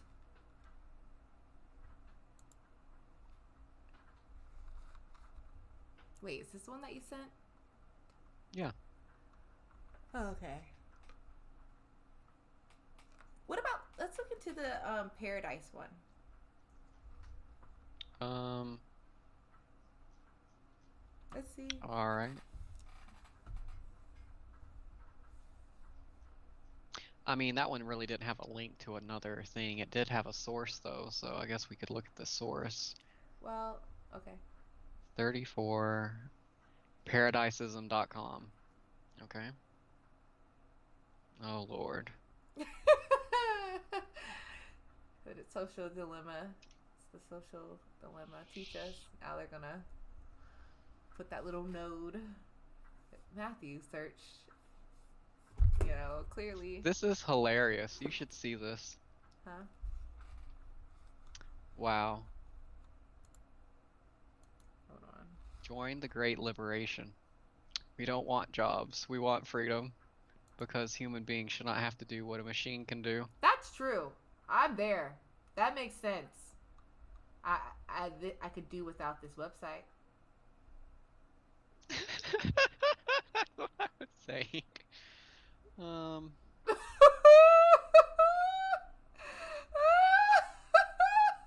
it says in paradise there are no countries because there are no frontiers. There are no jails because there are no police. There are no politicians because there is no government. A human being cannot be made a slave, a subject, or turned into sheep. It is a crime against humanity. A human being cannot be ruled or governed by anyone else but him or himself or herself. Eh. A human being is the master of their own life and the creator of their own destiny. That doesn't sound like order. There has to be a unifying truths that we adhere to. A Yeah. goal for society. We can't just say. But if our goal is to increase people's happiness and freedom, liberty, and again through a lens of love and compassion and understanding, you can't just say you live however you want. Because some with these socios who live and oh I want to take all your beats. I know that was random, Yeah. but It says why? Because it'll make me like it's it would make sense. So that's okay. yeah. I agreed with the first part. I'm not agreeing with the rest of it. It just sounds like anarchy. It says fighting pollution is of little interest in our current economic system where maximizing profit prevails Who in every knew it? decision. The website was stupid. Wait, what? I said this would be upsetting to me. I wouldn't agree. I'm like nothing. I was just linking What it do to you the mean? website. Where? Wait, what What? does it mean that global warming or like caring about the environment wouldn't be a thing? Did I No, no, hear no. that It wrong? says fighting. Yes, it says fighting pollution is of little interest in our current economic system, Oh, where maximizing profits prevail in every decision. It only becomes a concern when it's already too late. okay. The health and well-being of the planet and all its life forms is the highest, if not only, priority of paradisism. Resources will primarily go towards repairing the earth and keeping it safe and clean for all life. This implies immediate unilateral and complete demilitarization along with dismantling and banning of all weapons designed to kill or injure human beings.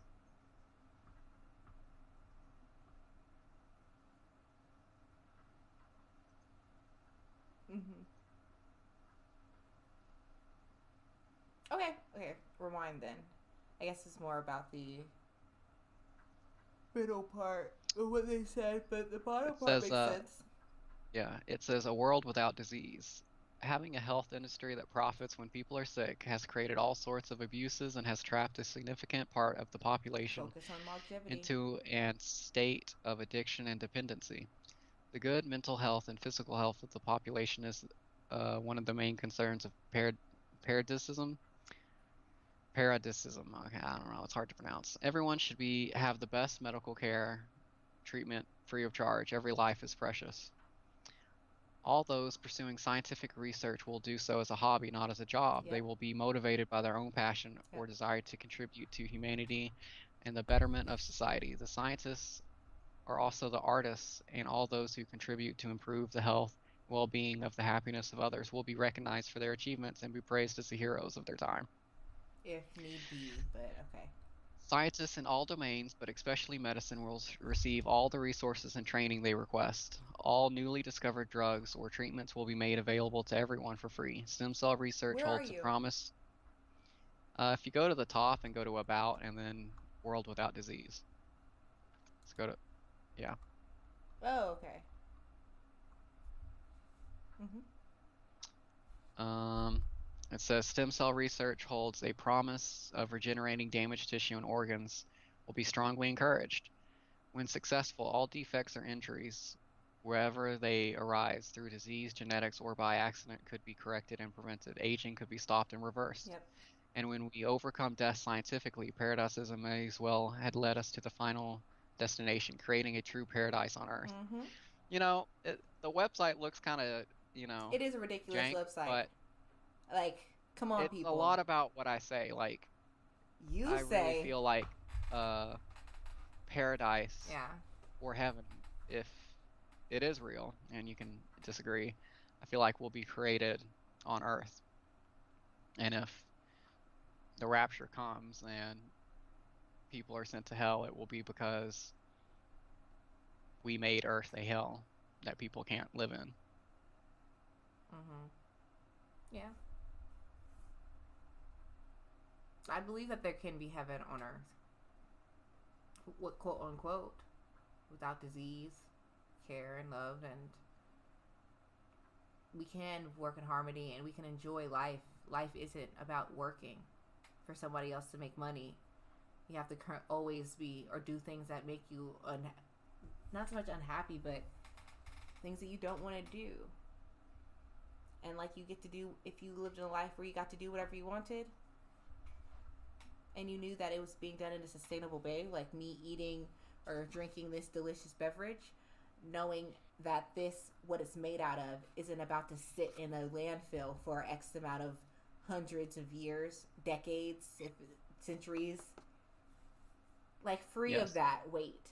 But just knowing that life in your community, right, it has that unifying goal of life and making it abundant. Okay. So we can There's a keep little bit of reading. problematic language in here. Oh Lord, I'm on the FAQ now.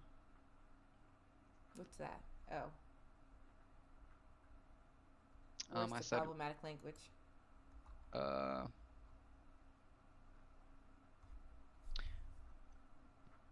well, I mean, it says click the article and see the, okay. Anyway, there's one that says, if there is no jail, no police, how would we deal with criminals? You can click it and it'll open up the text.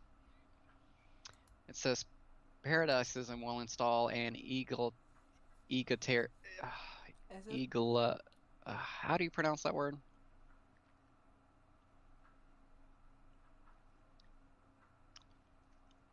Like, egalitarian.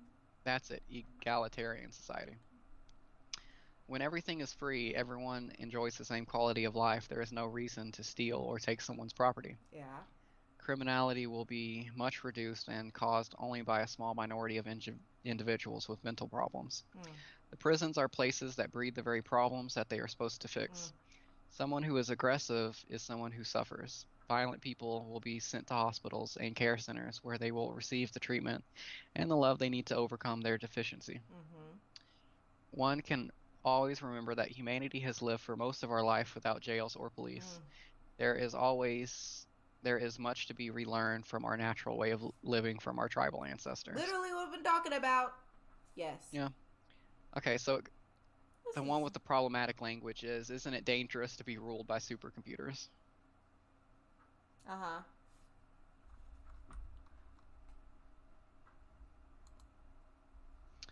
It says, supercomputers will serve us and not rule us. To make the decisions to build bridges, roads, schools, cars, computers, would we would rather let the task to supercomputers than let it be a politician whose opinion can be swayed by private interests.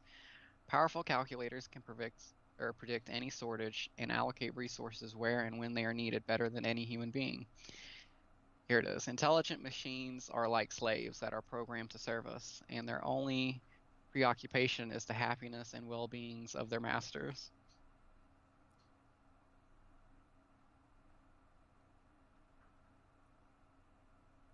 Yeah, the language could have been better.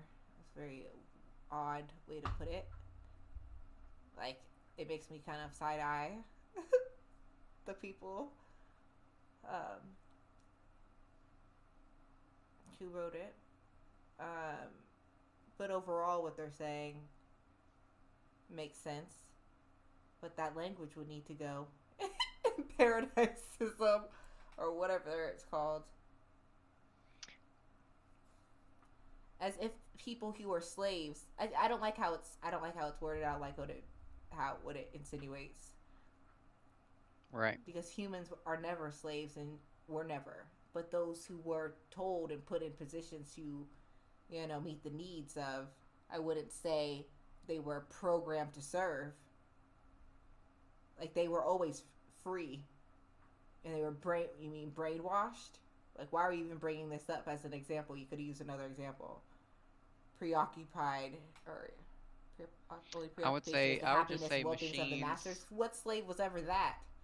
Yeah, Like, I right. guess very revisionist on the idea of I what would a say slave machines was. aren't slaves, they're Yeah, machines. they're just machines, right? And I really think we should probably try to not give them like Substitutes. feelings and stuff, because that's, I don't know, that's just a lot of things we can avoid. We can automate and have machines that do automation without giving them Mm-hmm. intelligence and all of that. That's what you use the humans for. And we still need our thought. I'm not saying give everything to a machine. Humans are still valuable in our thought process and decision makings based on empathy and love. We don't need to train a robot to do it. I meant, yeah, both being self aware of who creates the programs, and if it's hopefully it would be a society where they would be open to hearing, where there could be biases in the technology and be quick to solve them. Like knowing how it's detrimental to the overall goal of what the society is supposed to do and getting Yeah. to the best outcome. So we can't You have should those pre you should go biases. to videos and tell me what you think. Oh, I don't. Just react to it. No, just you don't have to click on the videos, just Oh, okay. Oh, it's interesting. right? I'm like, this is how you make people think you're a cult. Yeah. Yeah. This gives very cultist tease. Yeah. But people can think on it. We have answers, how to get there. All the potential we need, again, to take us out of this universe is here. Here, as we talked about it, and come to find out other people have similar views. It's not the same, but on paper, I don't know these people. Right. But yeah, I hope not, but just learning social dilemma and how algorithms work, I don't feel like seeing these type of videos pop up on my main screen. So I'm not Right. going to click onto their videos. We are good. I just can't with this. It's hard to even take it serious. It's see what I mean, and then it's like, no, no. It could be done better. Yeah, yeah. So, Just a little bit. mm-hmm. Maybe a lot. Mm-hmm. But I would Maybe a whole say redesign. that right. I agree on their viewpoint. You know, a lot of them, and like the weird way they talked about the machines and how they thought slaves, the enslaved, were. We're going into humanity. I see a contradiction And there. it's also That's probably it. It's the hairy eyes that feels that there's that contradiction, or is there some white supremacy similar in there? Yeah. Not in paradise. Gotta watch out, you know. So I would say too, Hey, welcome to the stream, Jack Robs. I would say it's also interesting they say no government, but that a supercomputer would be there, and I guess we would all put in our demands that would, kind of like dish out where resources go and stuff. Kind of like how the other thing we were reading in the article Mm-hmm. uh, was talking about. But that in itself is a form of government, is it not? I mean, it's how we choose to deal with large groups of people. That is a government. I mean, yeah, it would be using an AI, but I would say it's going good. We're just talking about, we've been talking about moneyless societies, and kind of, we first went over kind of what our ideas of, what it would look like to have a moneyless society and more of a utopia. Um, and then as we went on, we started looking up other moneyless, uh, not philosophies, but what would you call them, Matthew? We in Um, the list, like systems. yeah, systems of government that other people have thought of. And so we ran across paradism. We don't know how to say it, so paradism. And I feel like it aligns up a lot with what I had said at the beginning of it. But we see that Right? there might be, I don't know these people who do it, so they might be, okay, not be mean to say weirdos, but um, I just don't know who they Just are. They could be the best people you've ever met in the world, but there was something we just read that they had written that made me do a squinty eye. But it says, I mean, a moneyless society sounds lit. Right? Yes! Yes! That's what Morgan B. Fly said earlier. It's just like, it would be. And we have all the technology and the ability to do so if we actually made that a goal of humanity to get to a place where we utilize automation, utilize the technologies and the minds that we have, the knowledge to make this world better, making sure that we, like, the things that we need, like food, shelter, right? It's there, and it's done sustainably, quickly, automated, right? So you don't have to use human labor. The goal of humanity should be to limit the amount of human labor needed to do things, right? Like, if when it comes to making food, to clothing, 3D printing, um, that was one of my questions. Oh yeah, um, yeah, like, to get our needs. Like, if we lived in a society, and we have it, right? Uh, where anything you wanted, you could have, right? Like, if I wanted a fifth or a 70-inch flat screen TV, well, the goal would hope we have it to do so, where either one, it could be 3D printed, or you could have it shipped. Like, there's just automation that just does it. Don't have to pay for anything. I just get it. And our society's goal and priority is to use the most sustainable ways to do it. So the hope would be, hey, who knows, that flat screen TV, in let's say it only lasts for 2 years, and then it starts to disintegrate. Perfect. 3D print a new one. Or, hey, you don't want that 70-inch. You're gonna, you think it's or too at least big for materials the that can be to the wall. Use materials that are biodegradable, that don't last that long. But it doesn't matter because you can get it again. Hey, let's say I don't know, this designer clothing. Just type in that little the design code, have it 3D printed. Boom. It's done with sustainable fabric materials, organic, whatever. Have it. It's not good anymore. Perfect. Put some stuff on it. It disappears. You don't have that guilt. So would class be abolished? Yes. Yes. Yes, it would. I feel like in a better society where we're educated and we're on that moral goal, right?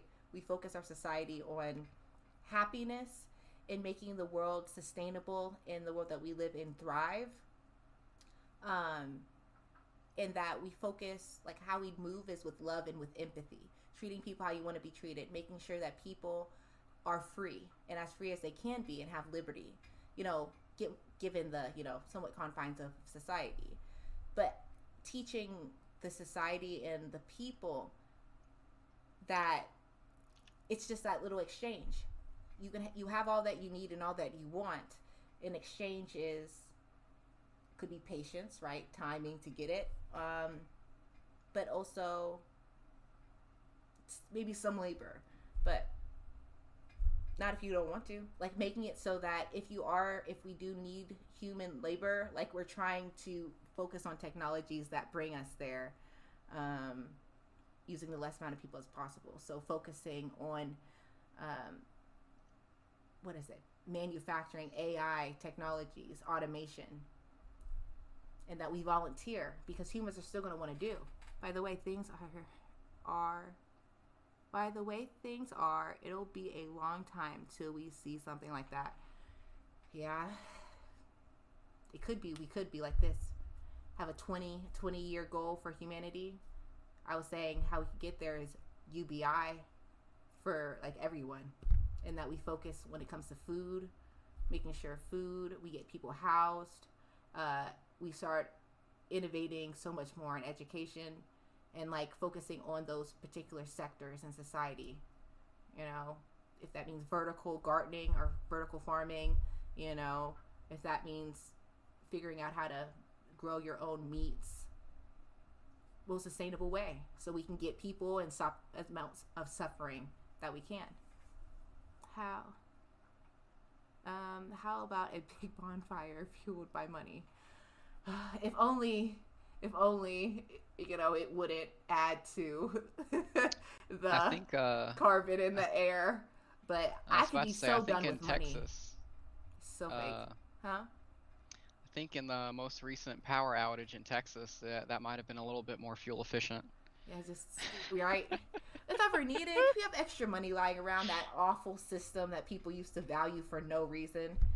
Um, Texas snow. Yeah. uh, but bro, you know, it's just it's awful. It's like it's not real until we wake up. We've been brainwashed by capitalism. Money isn't real. It isn't real. If it disappeared today, we would still exist. You know, the sun would continue to rise. Nothing would change. That's how you know it's not real. It's in our minds. And we had to print it out. But I feel like even today when we have technology, it's showing us more so blatant how it's fake. You literally just have a card now. It's fake. You can just type it in numbers and it says you had money and it was sent somewhere. You didn't see it. It's not like trees. Trees are real. If trees left, we would be impacted. Like it would change our way of life being. That's real, right? Um, I mean, we wouldn't have life without trees, but it does feel good to have $100. I hear you. Right now, right? In the society we live in now, because of what humans have agreed to money being. It's a source of power it gives us. And it shouldn't. But it's an excuse, right? Unless you have this little bit of power, are you deserving of help, life, food? We've decided and said no for the most part.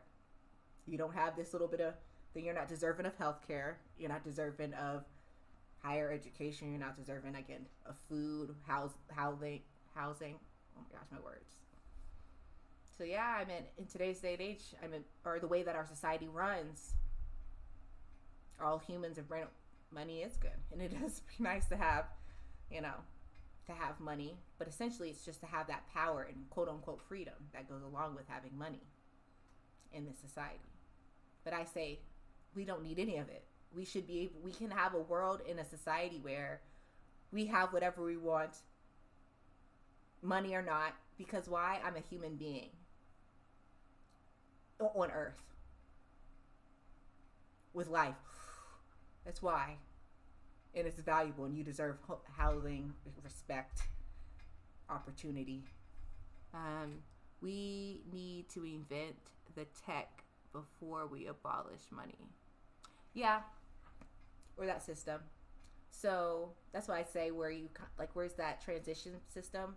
I would say a UBI, as a good transition, a base point, but with the idea of don't fall in love with it. Our goal is for you to have better and more. You don't need this money, this fake thing. But yeah, we got to figure out that transition, and that's where I don't know what that transition looks like, other than waking people up with this truth. Life could be better, and they lied to you and said that you are on this earth to have a family, get a job, have babies, continue, retire, die. That's life. But essentially, what they're really not telling you is, grow up. We indoctrinate you in school to, brainwash you in school to work for, it teaches you to work for another human being, use your time, your energy for them, create capital, and it may lead to good in your community. Extort, pay you underwage, create a system that tells you can't have what you want because they don't pay you enough. And then make you have children, babies, birth them so they can be like cattle to the capitalists, so they get paid not enough, abused. And then just find little happinesses there that capitalism can provide, and then grow old and die. Unless the capitalists link up with our government and governors, and then they tell, to send people with a deadly pandemic back into possible nursing homes that you retired to, and then they allow you to die from a deadly pandemic at the end. But that's essentially what they've put us, cattle. But riots ain't the way. Not riots, but we can come together. Hold on. Tech that can automatically do everything people can is long, long time away. I feel like it's not as far away as you think. I think that's what the industry leaders would have us think, but they repress a lot of potential, a lot of innovation, so much. There's people who've been doing research and studying for years. You don't even know about it. And that, I mean, now we see it like with videos like, BuzzFeed or XYZ will do videos of like innovations, but that it's giving us a peek into what we have here that we don't even utilize. You know how much we have, like I've seen, as alternatives to plastics and packaging, but we still use plastics the same type? It's not because we don't have it here to do it. It's because the oligarchs say no. Boston Dynamics, I think this year or next year, they're going to sell their robotic dog thing that can carry things, open doors, probably be used in, logistics type of things. Mm-hmm. And then I guess they're going to be working on a humanoid type one, and then probably larger ones for like construction sites. Mm-hmm. Yeah, but imagine if we actually put in when we do have money, right? That transition, the incentive, prioritizing the automation market, saying, hey, when it comes to education, we're going to put in money, right? Resources, essentially just manpower needed to focus in, like an incentive for people to major in, coding or engineering, right? So we build it up in the healthcare industry, right? To make sure that we focus on how to elongate life, right? How can we focus all on eradicating disease, but right now our focuses are split. There's capitalistic interests. But I think the human interaction of teaching and emergency services as well as other jobs is detrimental. That's true. And so earlier in the stream, we talked about, it's all based upon a strong, really moral core of education in the society, and making sure there are people because people are going to want to learn. That's the thing. There's a lie that pops in our heads when we think people make no money, people no work, then people will be lazy. No, that's not true. Humans want to do. we're truth seekers, we're adventurers, we're people who love to be, with others in community, um, to name a few. And there would still be, like, if the society needs it, right? Like teachers. There are going to be people who love to be around kids. There should be a space for them. There's people who are going to be interested in, let's say, innovating um, in the sciences. They should be there and be taught how to do it. And our education system allows them to get the knowledge free of charge. We figure out ways best to teach human beings the quickest and most efficient way based upon how they learn individually. Link them with people who would best, mentor and teach if they're willing, right? People are naturally curious. Yeah, people are naturally curious. And people also, they're helpers too. As human beings, if there's a need, we see in human societies that we step up to the plate. If given the knowledge in a wholesome, real way, like the situation, and let's say we used example earlier in the stream, let's say there's a dam that breaks and that they need an actual human beings or to and to help, right? That way something doesn't flood too quickly. If given communication and there's those alerts, right, to people and saying, hey, you know that you are, skilled in these particular assets, your help is needed. Could you do it? And it shows kind of how vital you're needed. You get a choice, yes or no, right? But when given that option of people getting a choice, what we see is people do step up and they do rise up.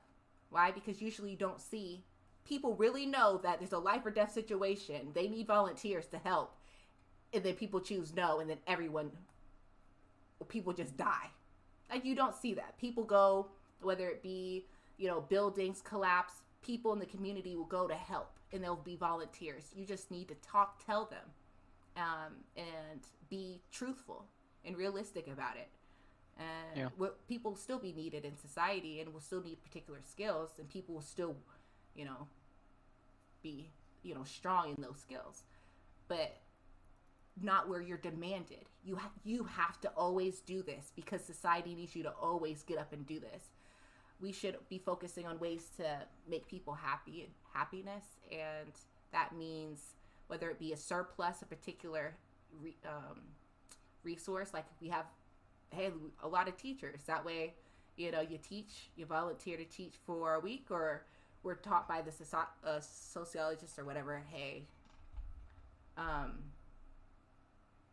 it's best if you teach children for a year long, right? We are science based, and that's what we do, and our society focuses on, and happiness based and truth based. Yeah. It says, I'm from the UK, so I'm lucky enough to have free school up until university. You are lucky. That's good. Just know it and take it in, because a lot of us got debt on purpose. They commoditized learning. The evil oligarchs that rule us. I know. Evil, evil, evil. Our ancestors way back would be very disgusted at humanity. You think that the ancestor, right? I always think of like the elder grandmother sitting around and educating the children. Did they say, she go around and say, oh, you bring me this, you didn't give me this? Oh, well, I'm not going to teach you what berries are poisonous. Sorry, you gotta pay. Like, we would have gone nowhere in society, right? There's an importance of educating and letting that be, going back to the root before greed took in, right? And we talked about is when all our needs are met, we see that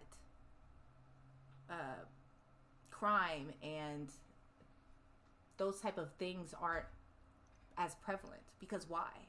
If I could 3D print,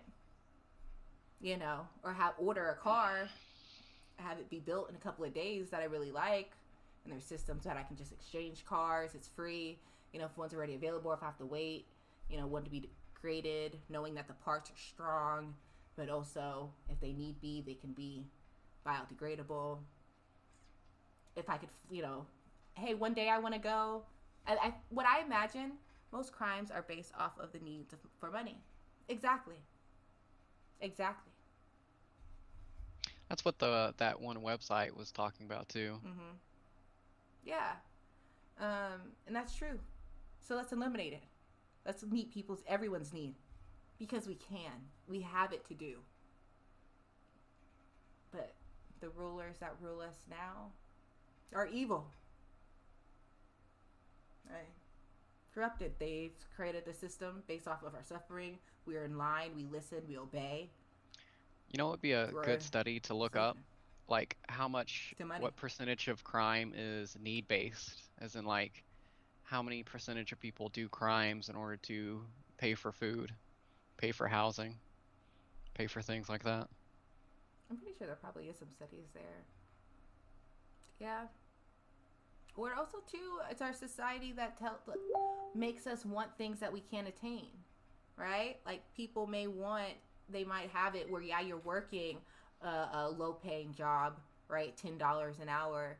You technically you have a place to live, place to eat, but is it the best? You're eating what you want? Are you living where you want? And so that desire to have what you want and only thing in the way is money, it causes people to also incentive to do crimes or do things that are quote unquote nefarious to to get there. But if that's taken away, right?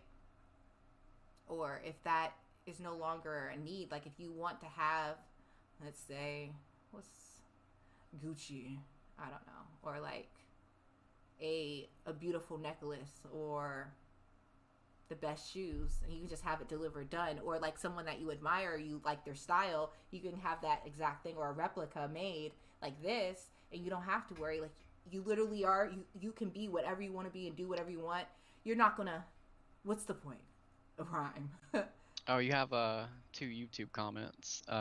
Ing Marie said hemp replaces plastic, probably way back when we were discussing different Oh materials, yeah, concrete probably. it's all And then here. Henry Ford made a car out of hemp. Hemp paper can replace wood paper, frisbee shoes, Eck. Exactly. Thank you, Hangbrain. Because we have it here. It's a lie to think that we don't have it. We can't. They've kept us repressed innovation, strangling it. It's a guise that we've been so innovative. Like, it is. And so we could be more. And here you said, what's really screwed? The fact that if you look up a place like Syria, all the photos are in aftermath of war. Yeah. Yeah.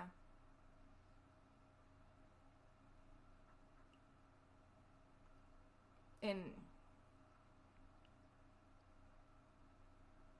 this is more like the words.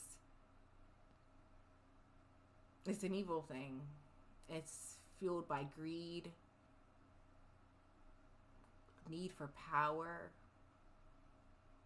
Like, it's just destruction. And then again, Yeah, that going, goes into the whole US military industrial complex. Oh, I found out, or someone was explaining why there are so many military bases around the world, and it's like countries openly invite the US to build a military base in their country because that means that there's less of a chance that the US will, have militaristic intervention in that country mm-hmm, if they have a base in that country. yeah. We said Syria was officially announced as the most dangerous place on the planet. And I just think about the children. And everybody, honestly. Because everyone's, matters. They can feel love and fear. I hated how the world treated them. It feels like years ago. I mean, it was years ago, but like a long time ago, when you had the Syrian refugees, and instead of compassion, they were met with such hate, such fear. unnecessary. As you see, did we have all these bombings and stuff? Particularly, I'm talking about U.S. in comparison to the numbers that came. Absolutely not. And instead of being there and having understanding and empathy for these people, and try to turn them away, and then, I remember them putting their children in the boats, and some of them drowning because it was worse. The idea of being there, they thought the waters would be better. Yeah. It says wars aren't as public as they were years ago. Mm-hmm. Yeah, and I feel like that's probably because of Our empathy's media also today. risen. Because you see the stories, people can go there and report. They have much less control over, I guess, media. Mm-hmm. I feel like, you know, when you see like a lot of the anti-war sentiment pop up in America, it would have been like Vietnam, where news crews were there when they were burning huts of just people. Mm-hmm. Try to keep it hush hush. But I mean, we do have the discourse. There's places like Twitter and stuff where people who are able to kind of tell what's going on in real time. But, we see how these tech giants are able to limit and governments cut off internet, in certain platforms. Um, but yeah. Yeah, so I would say wars are almost like more public, but the government does less war propaganda because they know it's not popular, especially right now. Mm-hmm. Or Mm-hmm. like open, because like in World War II, you see all of that stuff about like, I mean, granted, whether it was needed or whatever, blah, blah, blah, but like anti-Nazi propaganda, even in other wars, like just the amount of they were able to like control the media and like what people were talking about, what people were saying. Now that they can't do that, they want it to be less public. Mm-hmm. They want it to just be, oh yeah, we just airstriked, and then they'll come in with another news story, and then no one focuses on it. Yeah, that's true. Like he literally bombed a country, and now we're just like, oh well, look, Stimulus he package. talked. Yes, he talked yesterday on the stimulus, so that we're all on that. He bombed another country, Mm-hmm. but I Mm-hmm. guess we're all over that. Mm-mm. We're just over here in ignorance. It's just awful. It's odd. But I think I'm gonna hop off. I've been on for about 2 hours with you. It's been fun. I think we should definitely do this weekly. Yes, this is fun. With you on the stream too. But you can keep going. I'll just be moderating. Don't forget your YouTube comments. Yeah. Well, give me a second. Here. Yeah. Let me do the switch over. Also, too, reminding everybody who's watching. So our goal is to reach 50 followers here on YouTube or on Twitch. That way we get to the affiliates program. And so if you do like the stream, if you're enjoying the content, if you want to be a part of the community and know when we go live, hit the follow button. It is free. All right, that's my same shameless plug for the night. But alrighty, thank you, Matthew. It was a good conversation. It was fun. I know you'll still be, watching, so I Yeah. look forward to seeing you in the chat. But I'm okay. Alrighty. I feel like I've been tongue tied today. Let me just switch over screens. Bye, Matthew. All right. See ya. All right. So let me just. I guess I don't have to. Okay, he hung up on the Skype side. Okay. So I did want to talk about, the topics I brought up yesterday on the stream, and it had to do with Biden's address, but also the new variants of COVID that our experts are warning us about, because they're seeing that if we don't handle this correctly and continue to social distance and wear masks, wash hands, that they can see this being a whole new wave of coronavirus that's, can potentially be up to 10 times worse than the original COVID. And we talked about how Biden didn't, sorry, I have to burp. He didn't mention this. I feel like something isn't right that's going on right now, and I'm on here to warn you guys about it, and here I have the facts to go along with it. So essentially, I'm going to open up this window. Hold on. Let me exit out of some things.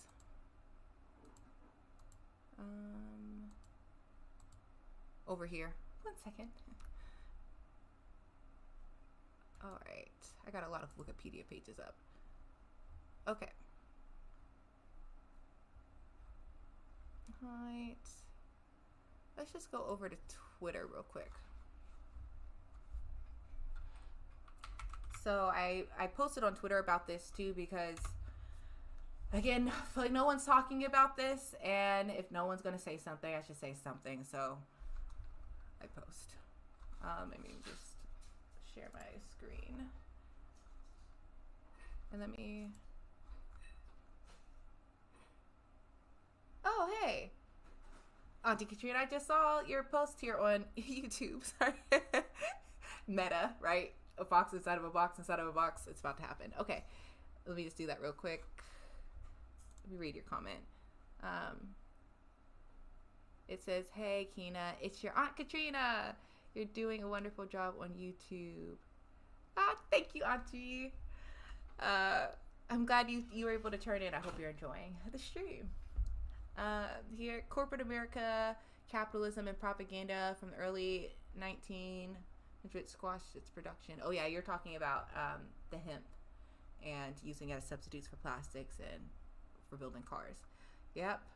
It says very upset about 46 said that, oh sorry, I'm very upset that 46 said there was no vaccine remedy when he moved into the White House. What about warp speed in truth?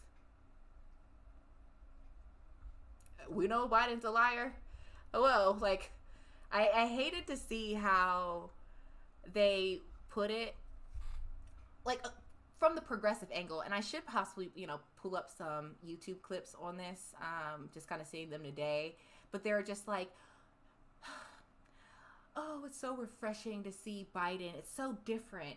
I'm going on Twitter and I'm seeing people say, oh, Biden's handling it better. It's nice to see somebody honest, who's, about bringing unity and, coming against the virus together. But with the information that has been released, I would hope that the people, progressives would get on it. Like, no, what he said was irresponsible. And if you look at yesterday's stream, now I don't always stream on YouTube. I typically always stream on Twitch, and depending on the content, I'll post it onto YouTube.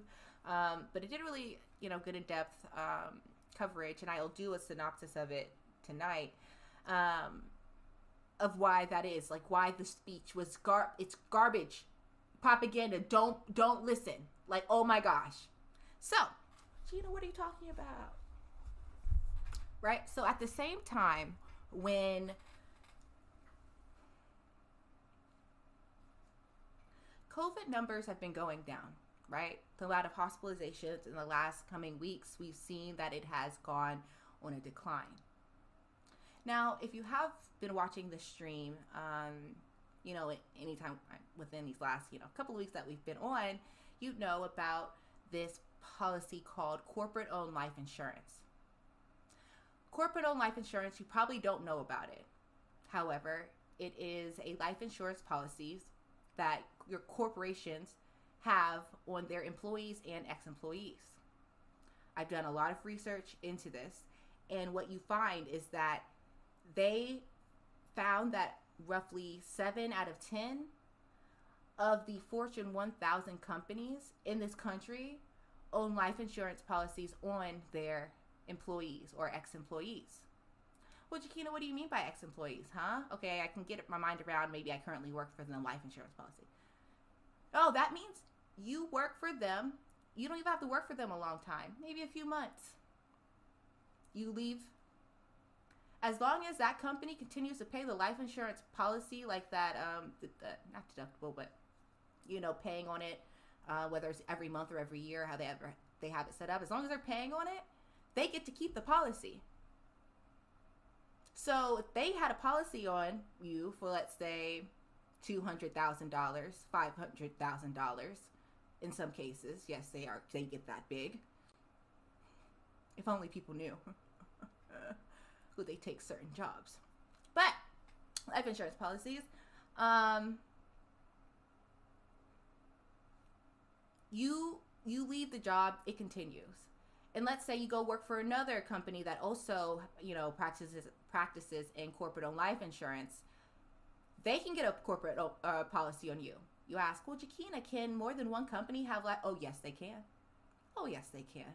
You think our oligarch-ruled society would allow otherwise? Of course they wrote the policy. Yes, many can have it on you. Did you know that?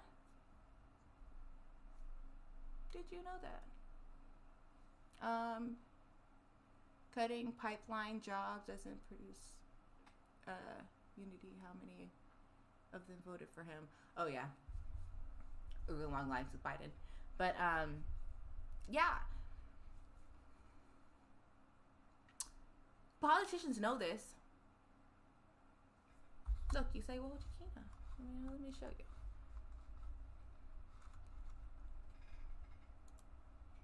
Oop. Oh, that's creepy. It's frozen on his screen. I clicked the wrong one.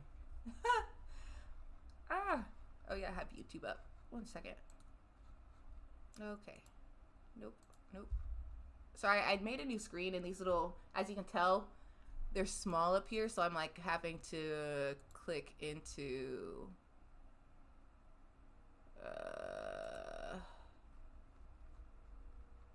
particular files. Let me do this really quickly.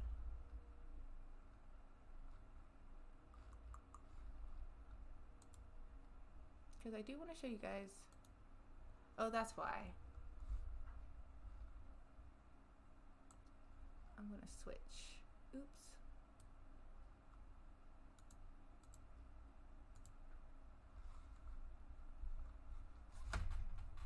One second. I'm just going to change my window capture.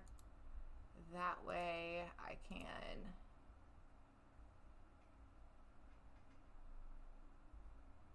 I think it's this one. Yep. Okay. Exhibit A. So here you see the there's a little tax form for corporations. This is how you know they're corrupt. And this is when I say don't listen to them. The whole time, our politicians knew that corporations own life insurance policy, that they had an incentive for employees, quote unquote, Americans, to die. What else is it? There's an incentive. People who don't, corporations, these board members, they don't care about you, so they can get life insurance on rank and file employees whom they don't give health care to, whom they don't pay a minimum wage to. They can. Oh, you think they can pay you nothing, treat you not like a human being, for you to pass away, and then they get rewarded from the worst thing to happen to you or to your family. That corporation that treated your relative like crap or didn't do nothing, just made money. They allow in America for them to make money off of this. Now, that's why I believe that corporate-owned life insurance, it was very corrupt.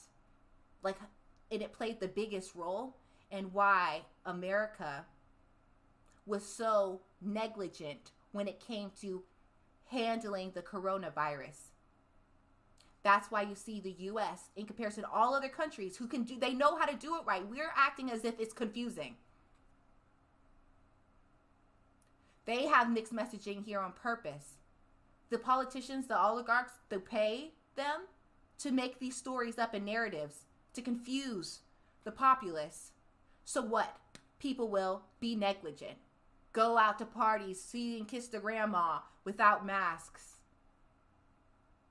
So it can spread. So they can reap back that money they put into the system. What you don't see is that to the oligarchs and the people whom they work for them, they see it as, think of it, stock market. There's going to be a boom to come. They heard of a pandemic, something that they knew would be coming soon, right? They say every 100 years, people knowledgeable, you don't think they know? Okay. It's coming. That means, just like the stocks, you're about to see this. If you're in stock, why would you want to stop this from happening? When it comes to capitalism mindset, what would make you want to stop the profits when you have money in the market? When you have money in the death market? Now you have plausible deniability? Like a natural born virus? Of course, let it spread. It kills off the old. It doesn't, particularly aim for the children like polio. This, we hit gold. Immune compromised, the weak. Let it in. How you do it? You don't push, lobby, use your power to make it so that, hey, we are on board like the rest of the world.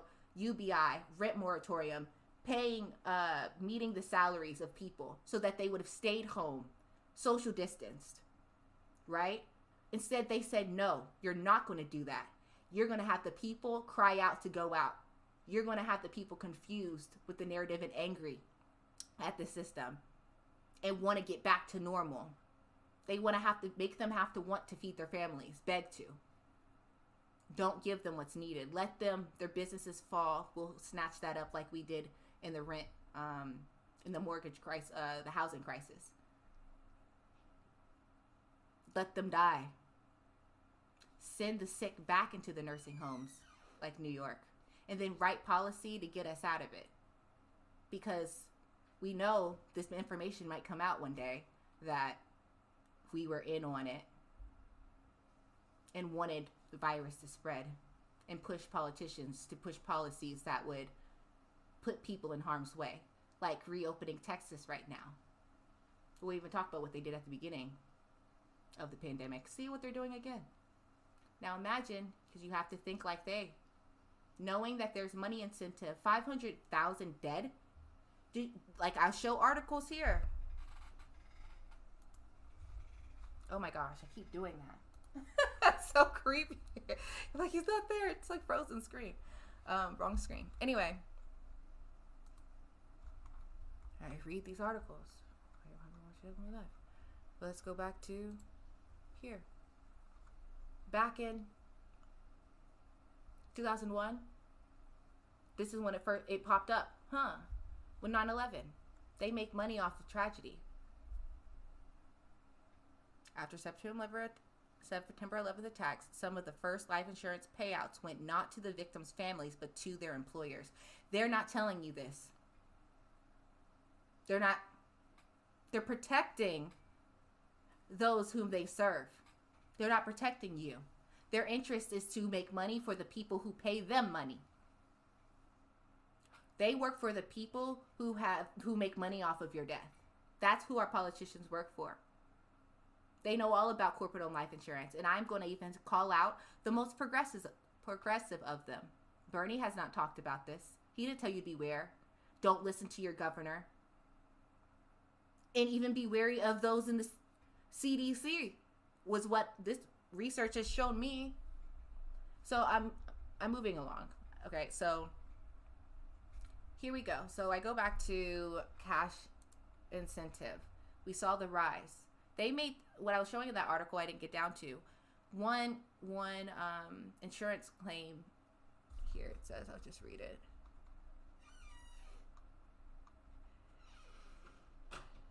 It says neither buyer nor seller of the insurance disclose much about it. Exactly, they keep it on the hush hush because they know it's taboo to know this. If you think that everybody knew this, that we would just be cool and dandy, that we'd be okay with them getting trillions of dollars and then making billions off of the 500,000 who died, we would be in the streets, as we should be. It says you must specify if your employee has been aware of the insurance. LOL. Exactly. If.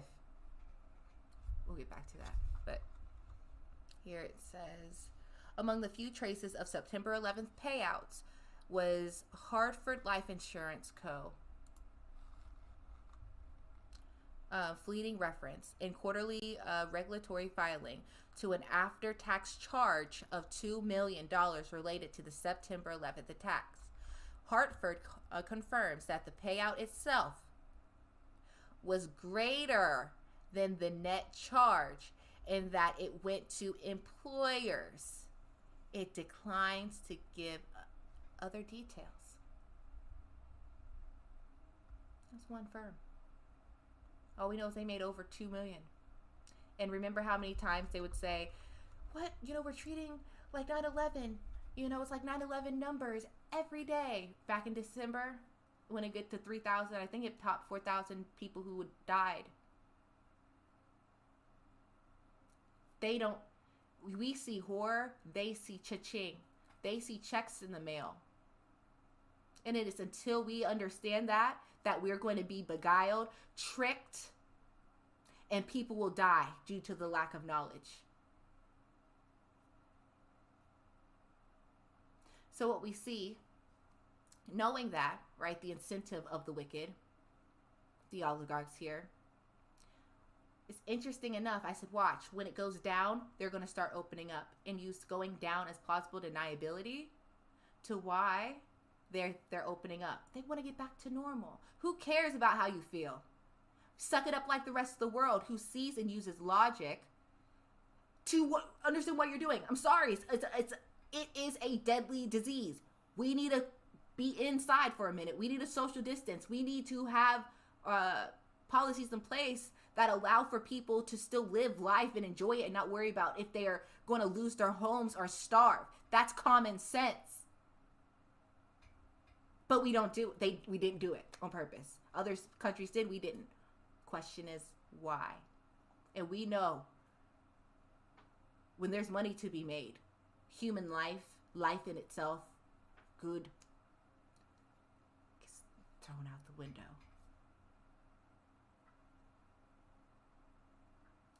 So it went down. COVID numbers going down. They decided to open up. Interesting enough, you don't have to wear no mask mandates. Then CDC just conveniently likes to come out and say, no, not majority of people are vaccinated. Thought it was good. Mind you, with the same, knowing the same reading ground for people, like a society of people where we have a decent, amount of people who don't want to wear masks, right? Say, hey, if you've been vaccinated, you don't have to wear a mask in public places. You're fine. Not the CDC. The CDC didn't say public places. It was the governors.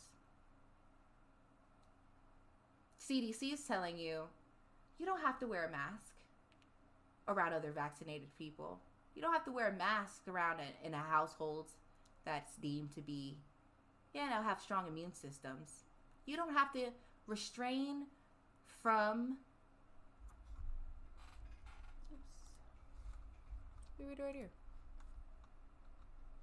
You don't have to refrain from quarantine and testing following a known exposure if asymptomatic. Now you would say, hey, Chiquina, what's wrong with that? Okay, right? I mean, you have the vaccine. It should protect you. You would think that. And they're betting on you thinking that. All the while, at the very same time beforehand, you're getting articles like this. Interesting, right? Interesting. Biden says, look forward. So irresponsible. Exactly. Very irresponsible. Look forward to the summer. Vaccine, you can go maskless and go to a barbecue. Maybe not in a big setting, but gather together masklessly. Did you know that experts are saying that there are three mutated variants of the COVID-19, the original virus that the vaccine's made for? Did you know that scientists have done research and testings, and it's shown that the vaccine that's made for the COVID virus, COVID-19, the original one, is not effective on at least 2 of them, that you would need 3.5 to 10 times. Don't let me tell it. Here you go. Yep, and actually for the ethos, right, the credibility, Washington University School of Medicine in St. Louis. What did they say? Here, the UK variant could be neutralized with similar levels of antibodies as were needed to neutralize the original virus. But the other 2 variants required from 3.5 to 10 times as much antibodies for neutralization.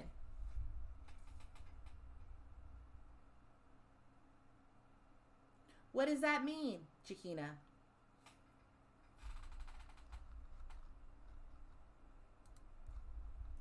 The surge is because the fear of the new variants and the loosening of the restrictions right at a time where they're saying it is inevitable, like that it's going to be here and it's going to take over as the dominant strain, especially if we continue on the way that we are. You know why? But what have they done? The things have gone down. People are having access to the shot. They're spreading irresponsible media, right? That the vaccine, you're good, you can return back to normal, and you just wear a mask, but around other people who don't. So let's say, all right, Chiquina, at least they said still wear it out in public, around masses. But even saying that you can meet with other people without a mask who have a vaccine is irresponsible. Why? Because what we just found out is that they could be carrying a more deadly, newer, faster spreading version of corona, and all the while you're thinking that you're covered. Or, oh, that person was tested with COVID and they're asymptomatic. I couldn't believe this. Refrain from quarantine and testing following a known exposure if asymptomatic. Refrain from quarantine. They don't test, and that's what they were saying too in the other article, that people are just being tested for coronavirus. Only few places, and that's how they know that it's in the US, these variants, because only some places actually test to see what type of virus, like going in to see the type of mutation. But they're not doing it. So how irresponsible, knowing that, to say, hey, if a person was asymptomatic, or if you're asymptomatic, it's fine, continue to walk around. You could be asymptomatic with the vaccine. Spread it to somebody else. The vaccine is just a facade. It could be just a facade. It's a trap. You think you can live your own life where you're good? They're going to try to snatch up as much profit that's left as possible right now, like they did at the beginning. They did not stress the importance in saying, hey, and try to stop the flights and everything at the beginning, early. It's weak. It's not going to affect you, all this stuff. Time. They're letting time week by. Why? So that way it continues to spread. So when they finally have to address it, it's already a monster. But note that this is excitement for the oligarchs. That's money. That's what they were waiting on. Now they have to handle it, but they've already made their profit. We're seeing it again. 100 billion new vaccines. Everyone should get it. How irresponsible, disgusting. He literally focused, Biden, on, if you listen to the address, the safety of the vaccine on purpose. He didn't emphasize the effectiveness of the vaccine. which is the most important right now. People need to know that at this particular time, yes, I'm not saying don't get a vaccine. You're going to be vaccinated. Get a vaccine, but know that might not be enough. That we as a whole have to continue to wear masks so that we don't spread the stronger variant. We continue to social distance. We continue to wash our hands so that we don't are not overwhelmed with this new deadly strain that we don't have a vaccine for. So Biden that speech, you would have never thought that. You would have thought hope is coming by 4th of July. It's a trap. And they work for them. And this is, I didn't have much I heard a little bit about the CDC, but I'm literally looking. No one told me this. I'm literally just reading and seeing how irresponsible it is given the research and information that's coming out right now about the new variants and what we should be warning against. Instead, what do you have Americans doing? The vaccine's here, Biden's savior, blah, blah, blah. It's going to be here sooner than available than ever. We're going to return back to normal. Don't wear your masks. Don't listen to the devils who come to kill, steal, destroy for profit. Don't listen. That's my plead. They're trying to do an okie doke. Period. You don't think the White House has this information? You don't think the CDC has this information? It says, or that some older people might need more doses. Yeah. Are we prepared for that? They don't want you to be. They like us to be surprised and shocked. And they can faint like they were shocked too. Oh my gosh, we don't know. We didn't expect this to be this way. We only opened it because it was going down and we needed business as an economy. All those are lies. Plausible deniability is not to say that they really didn't care. They wanted it to spread. They have money incentive for you to die. And if you're going to die, you might as well do it. We have enough Americans who are able-bodied to take your place. You die, might as well do it so we can get the cash. Get our payoff. They can use that money, that corporate-owned life insurance money, on anything they want. They've given themselves bonuses. They can use it for whatever. Grandparents dead. People's mothers, fathers who died.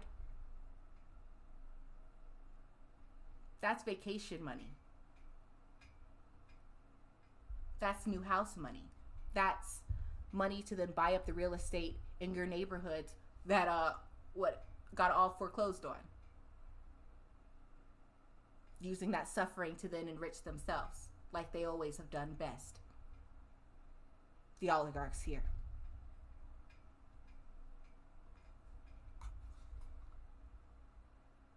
Yes.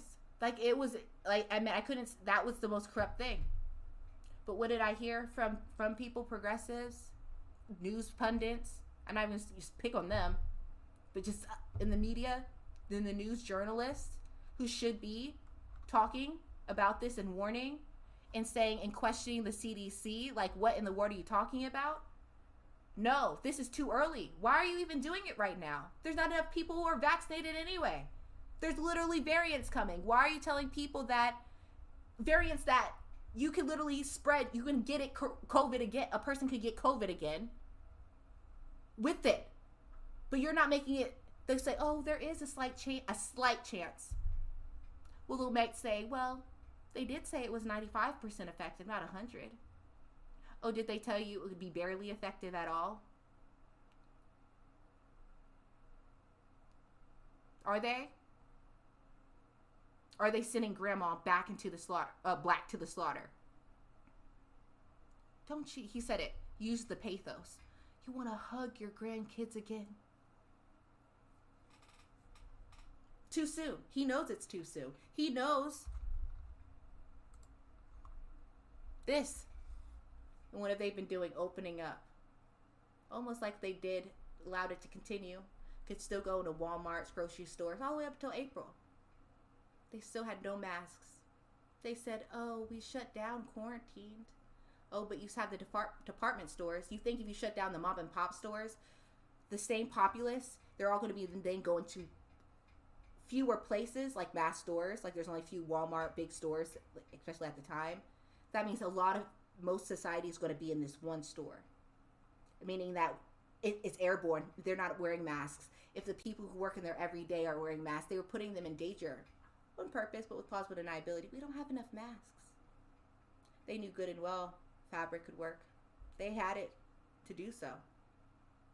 We were shipping masks to other countries. But what they're not telling you, conveniently enough, corporate life insurance. Companies purposely put people in harm's way. There should be investigations into these companies if we were a just society. If it was actually good or about anything. Our politicians would be looking in to make sure that the companies now, even if just a semblance, if it was just, but it's not, because clearly we can see that they're not doing this, but they would be investigations in companies and making sure that those who do have an incentive, like cash incentive for people to die, that those companies are on their P's and Q's. Like, and holding them to account. Like those who didn't and purposely were like, hey, no, continue to come into work, still stay squished together. Sorry, we don't have masks. Hey, if you want to wear one, you can, you can't not. Like, oh, so you have to be with customers who we're not going to require to wear masks. And see. Because things sound and feel very nefarious. Given the truth. Given the truth. They own corporate life insurance policies on Americans. They have been making billions. And I'm being nice saying billions. Off the 500,000 dead. Given the margins of a 7 in 10 chance, we can say, give or take, 70% of those who passed away, could be more, could be a little less, hundreds, thousands, if not millions, depending on the job that you work for or how much the company put into life insurance policies to strengthen them or to add to it, given the fact that they were given such a huge amount of money at the beginning, and a lot of it they used it into insurance industry. I wonder if they strengthened those little life insurance pools they had because they knew it would be a bigger payout. It would make sense, capitalistic speaking. The odds of people dying go up. You just put more money into their policies, make them worth more. The odds that one of those deaths would benefit, your pool, it goes up. Banks, they're known for taking out billions on their people, employees, and multiple life insurance policies. Let them catch that one of the employees is sick with a health issue. Add that on. So what makes you think? But there's no research, no reporting's being done into it.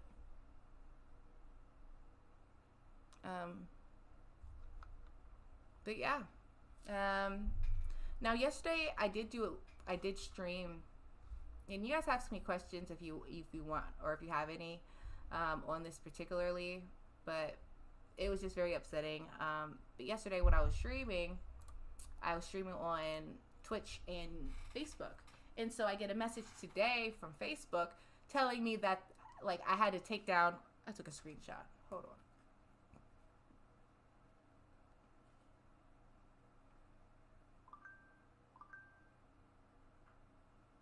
Hold on, I'm just opening up my phone.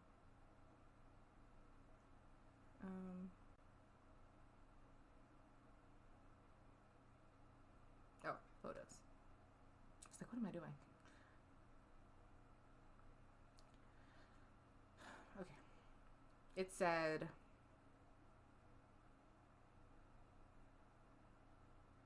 only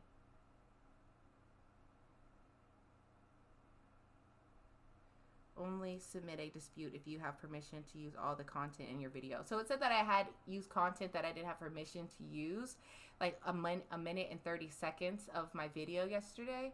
And I really am looking back at it, and I did send a dispute. I said, because it asked reasons for dispute, and I put, you are otherwise allowed to use the content. For example, you claim, or you are, for example, you are claiming a fair use of the material or the content is public domain. And so I, pleaded and said, in the video, I streamed parts of Biden's first presidential address and read news articles, all of which are fair use in public domain. I believe the flagging was unjustified given the content used. So, I really was trying to think, what did I do? Other than drag Biden, the CDC, and the oligarchy. So they had, because all I had was an NBC, I think it was NBC. I was on Twitter on my stream, and I just watched, and I wondered if maybe it was their opener, if it was, I don't know if it was CBS, some news source, but you know how they open and then it starts, but it should be fine.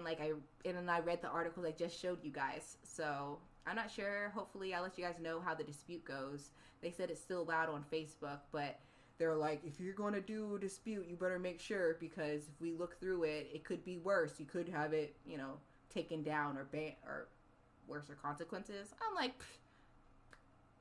please look at it. So that happened yesterday.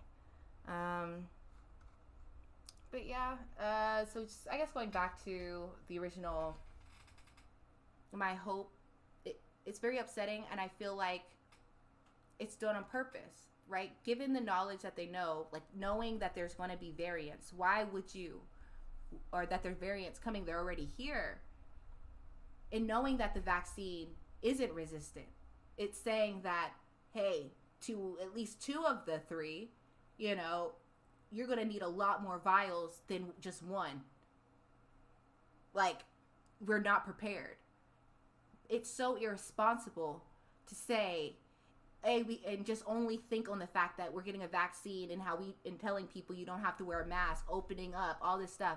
It's almost as if you'd only do that, right? If you're willing or wanting for there to be a spread. Again, because wisdom doesn't say it. I am not a quote-unquote health official, but using knowledge and wisdom, I would say, and what I am telling you and advocating and for you all, don't trust Biden, don't trust the CDC here. Right? Vaccinated. Continue to wear a mask. Continue to social distance when can. Continue to wash your hands. It's not over yet. Your vaccine is not going to save you. Alone will not save you.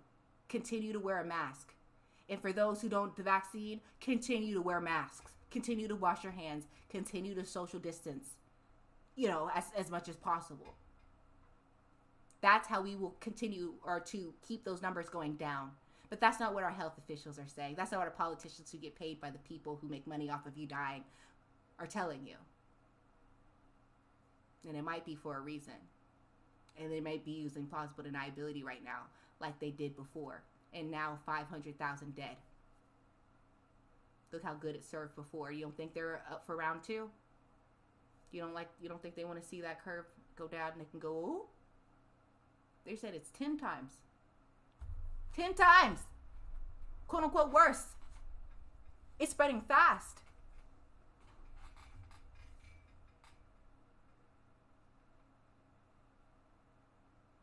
So, I'm really glad I'm able to jump on here and share this with you guys, because you guys doing the same breeding I am, and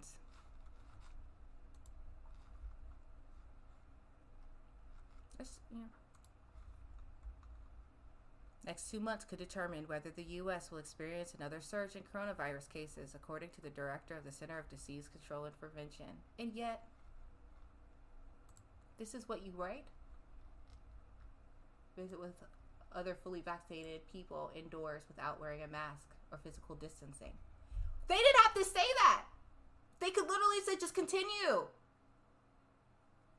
They didn't have to say it so soon. Right on the part where we're warning of a surge. This is what evil does. Corrupt people do. They talk out both sides of their necks. Till we say, hey, we did warn. But here on your other post, you have this. So if we're all vaccinated, but somebody was in contact with somebody with the South African version or the Brazilian variant, asymptomatic, now everybody else has it who was vaccinated.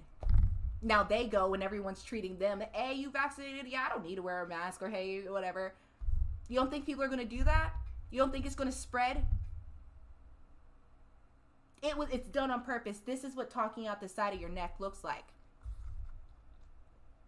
They just released this. Similarly to this article. When is the CDC warning going to change? We'll see. The clock starts. It has started. And it's still up. There was no warning there, did it? There's a warning that, with the coming variants, that the vaccine's resistance and prevention from catching it again is going down. In some ways, it could be dramatically, depending on how rampant we allow the new variants to spread here. By what? Pushing people and narratives to go back to work. Employers, hey, you run the job the way you usually do, like in Texas. If people get sick, you're not going to be held liable. That was for the oligarchs right there. Watch them put them in harm's way. You don't need a mask. And hey, but we're getting vaccines. It's an incentive to get a vaccine. Get a vaccine, you're going to be safe. That's not what this is saying.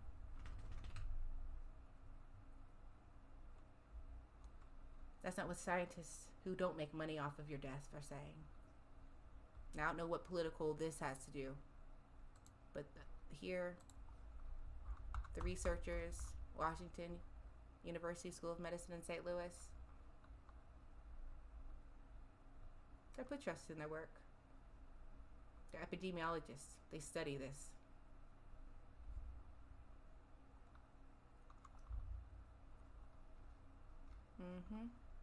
They tested the Pfizer drugs and everything.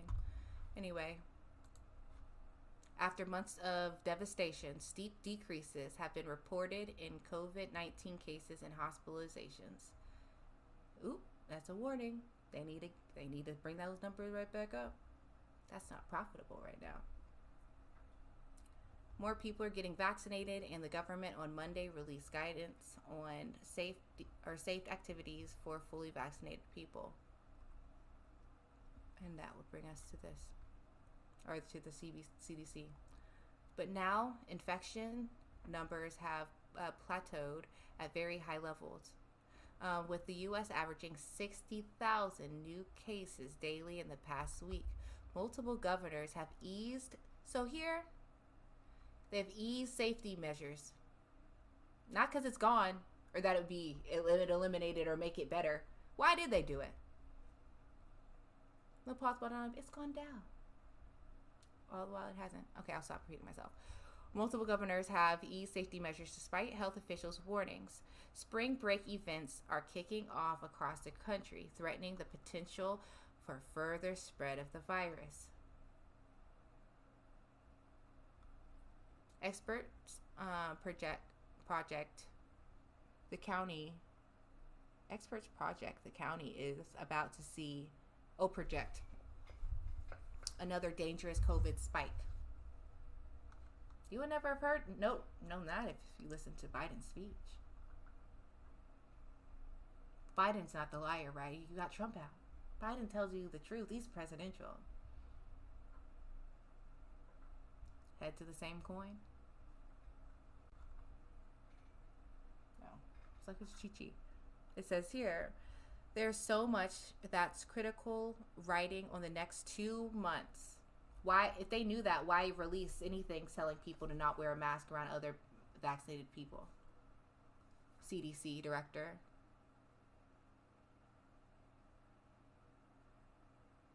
Make it make sense.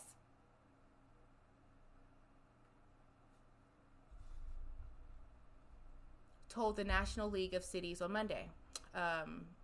Dr. Rochelle Walensky told the National League of Cities on Monday. How quickly we will vaccinate versus whether we will have another surge really relies on what happens March and April. The spike will be fueled by the B.1.1.7 variant, first spotted in the United Kingdom. The spike will be fueled by a variant. And will come over the next 6 to 14 weeks. We're supposed to be looking forward to 4th of July. Maskless gatherings. It's disgusting to give people false hope like this. It's irresponsible to give people false hope. And bad advice. Public health advice.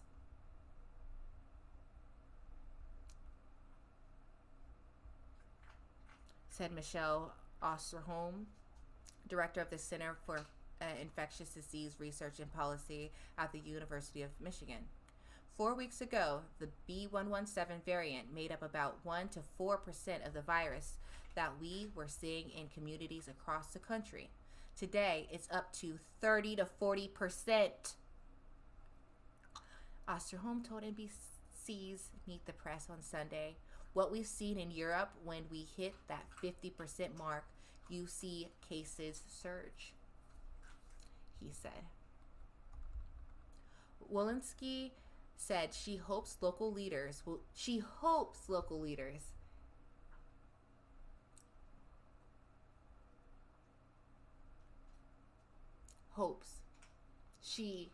pleads with local leaders. That would be nice. You know, strong, like make it more than I hope local leaders will do what they can to encourage people to wear masks and keep good physical distance from each other and advise people to get vaccinated. Says Walensky also said the U.S. health system is frail.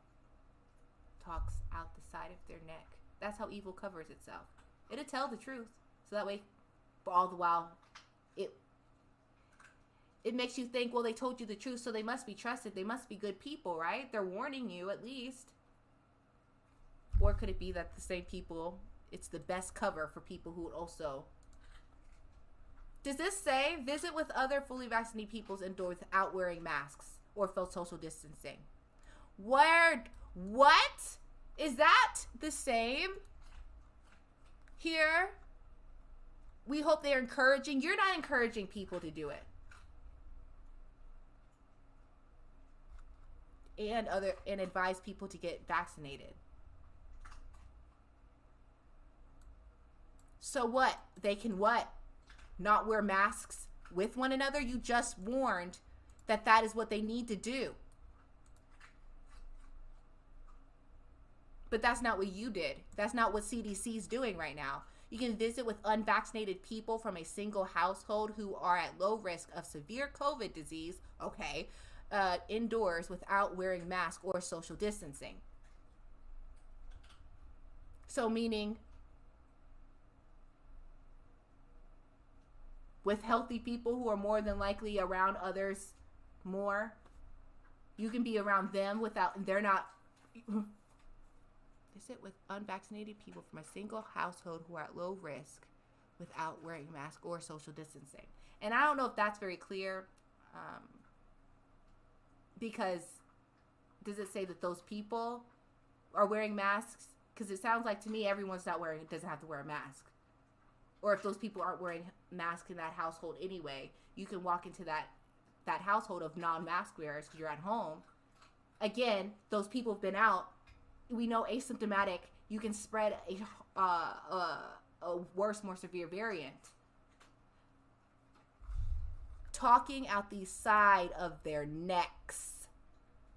This is how we get tricked by evil. They disguise themselves as good. You'll warn me here, but not warn me over here. On the official website that people go to, the CDC one, not CNN report, that's telling me this, that I'm supposed to be wary of. You're telling me about a variants to come. Or even, I don't know if they bring up in this article, Other than the B117, I think later on it may talk about the South African. Let's see. We'll read. Let's go. In the past 10 years, they literally said, we hope that local officials do it, but we're not going to. And we know they're not. We're not pleading, warning officials, or we just hope that they'll do the right thing. They don't care, well, sorry, you live in an area with a governor that, kind of is linked up with the oligarchs and is fine with letting you die from catching the new variants, or like people catching the new variants so they can make money off of it. We hope it. Can't say we didn't kind of tell you. But we also advocate for also not wearing masks around people who could be carrying the potential deadlier strain. We're going to fake like that there's a protective wall there that isn't. It's a slight protective wall. But what about these 6 to 14 weeks? When are they going to warn us? Once it's good and spread, as of right now, people are just, good old life, visiting with people with no masks. They said, what, 30%? Today, across the country, today it's up 30 to 40%. People being tested with the new variant.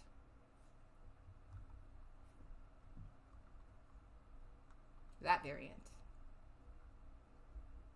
In the last 10 years, we have seen Ebola, we've seen Zika, we have seen N1H1, and now, of course, we've seen COVID-19, she said. We do need a massive bolstering of our public health infrastructure and public health workforce. We saw the manifestation of it being frail in what happened with COVID-19. Frail. Or purposely frail. We could have handled it better. Other countries did, developed ones.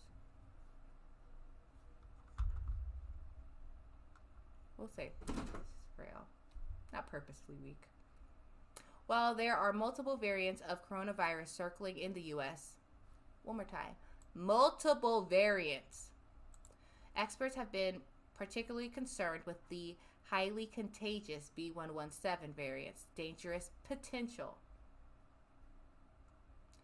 In mid-January, the Center of Disease Control and Prevention warned cases of the variant were likely to see rapid growth in early 2021. Why would our officials be quick to try to open up huge states? I mean, there are states now. Yeah, a society that use logic science. Are other countries doing that right now? Are they saying that and spreading the same trash, false hopes to their people right now in the middle of a pandemic that they're seeing multiple variants of that we don't have vaccines for? Are they still making sure that the people are social distancing, wearing masks? I wonder why America's being so irresponsible.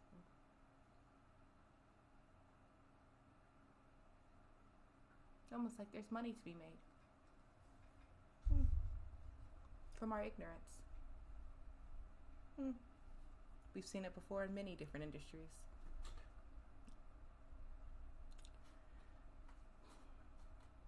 Adding it would likely become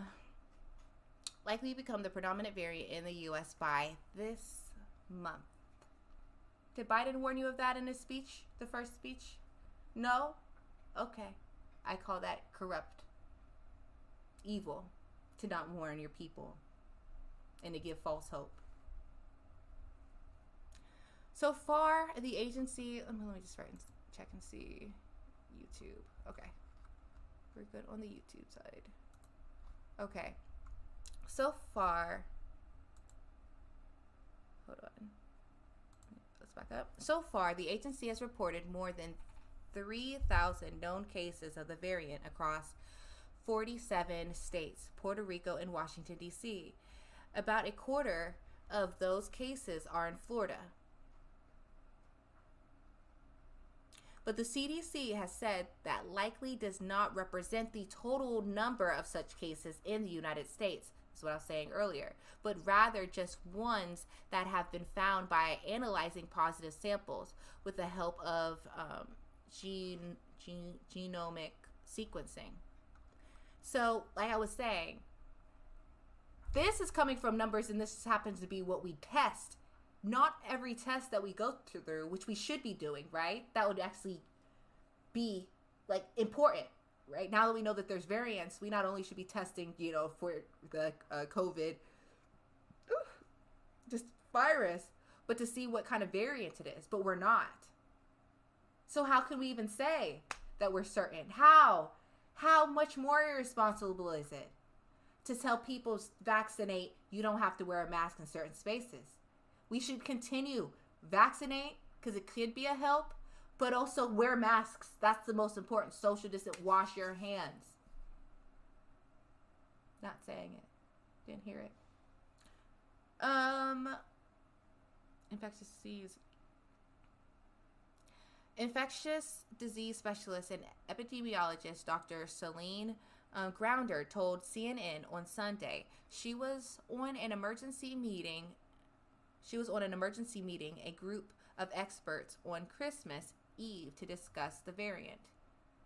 We've been tracking it very closely since then, she said, where it has hit in the UK and now elsewhere in Europe. It has really been catastrophic. Catastrophic. One more. Catastrophic. It's time to open up again. It's on the decline. Kids got to get back to school. They don't care about you.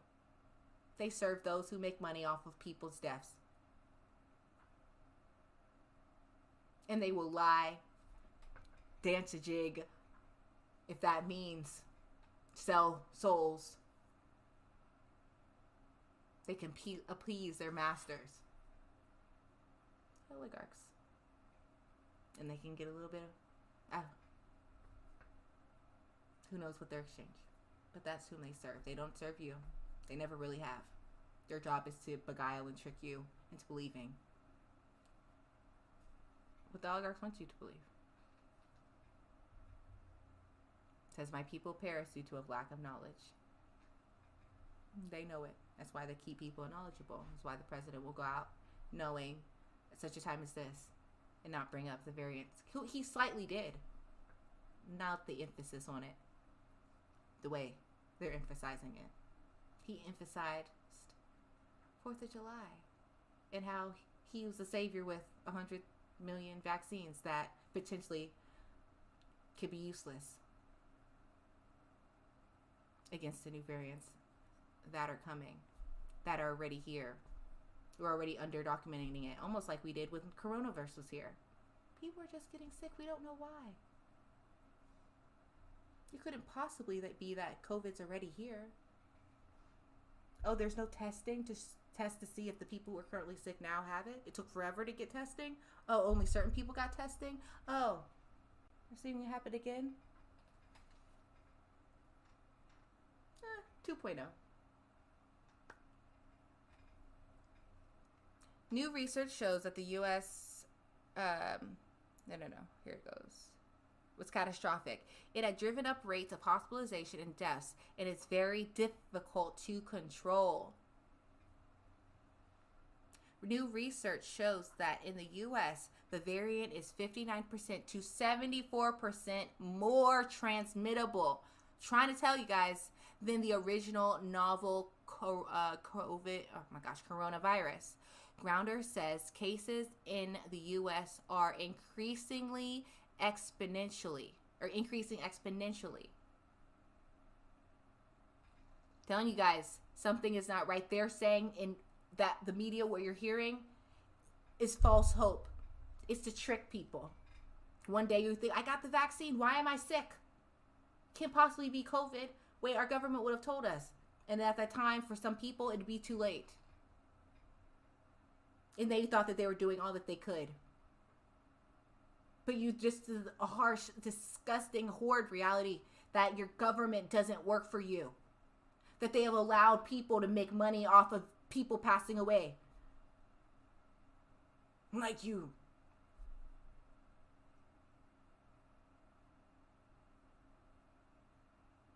And that's just how it is.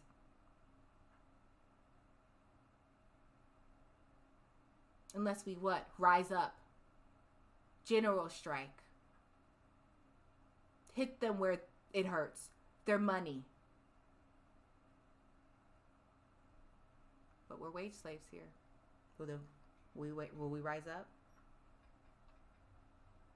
Like we have to. Unless we're about to see a lot more pain and destruction and death. Let it tell it.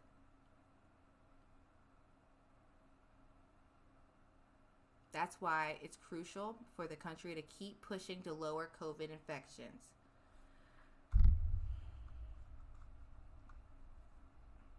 But are we? No. Just get a vaccine. Knowing the vaccine is not a cure.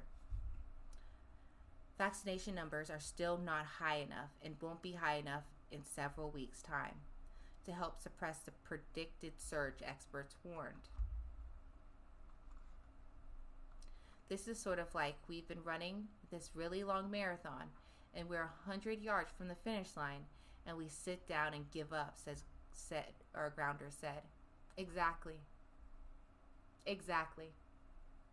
Almost like it was done on purpose. Almost like we know exactly what to do and don't do it. Or right at a time when we're getting low and tell people to keep up the work, continue to wear your mask, social distance, vaccinations are coming, whatever, but they may not be enough.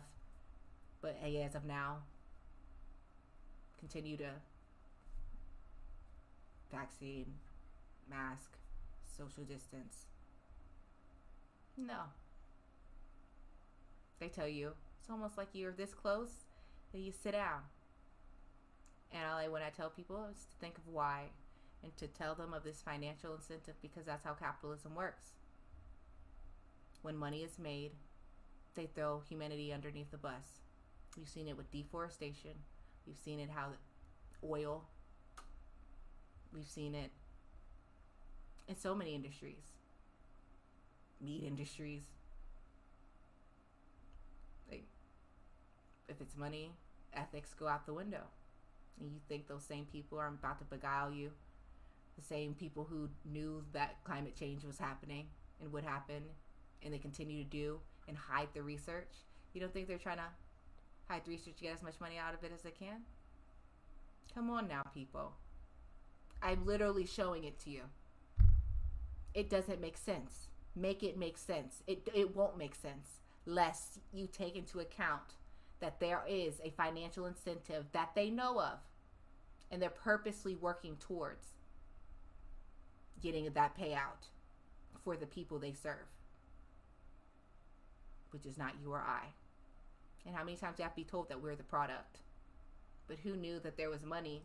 Most people don't know that there's money to be made when the product dies, that people are worth more, especially in the eyes of oligarchs, dead than alive. And technically,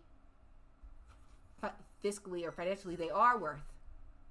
You can work for a company 6 months, what you maybe helped through the cashier, help their incremental few $1,000s maybe.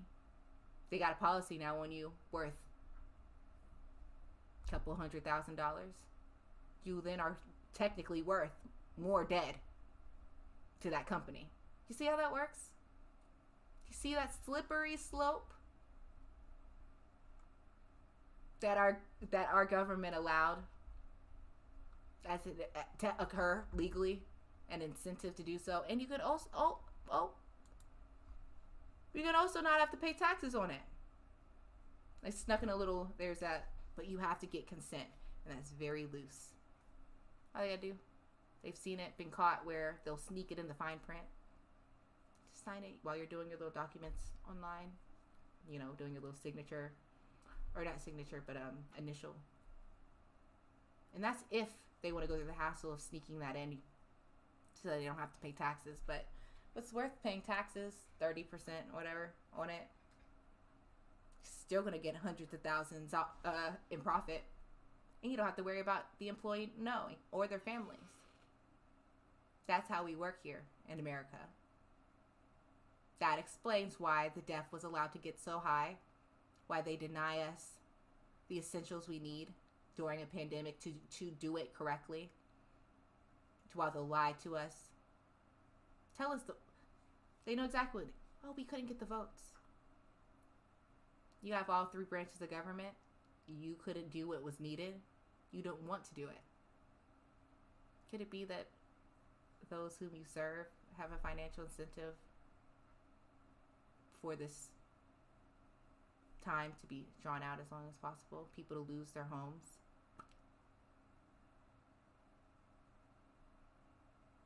Lose their business so they can buy it up like they did in the housing crisis. They make more money, the most money. I remember sitting there in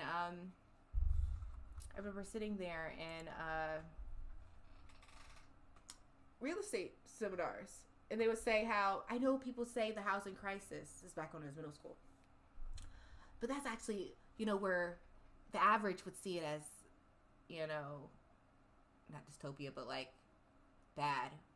The rich, the wise see opportunity in money. Like, you would think that in a time of economic shambles that this would be the worst time to buy. And they were literally telling me, and I was remembered, that's the best time to buy. For the rich, that's the best time. When the economy's doing good, that's okay, everything's now kind of expensive. But when it drops, those who have the money just buy that up, because when it goes up again, they're in control.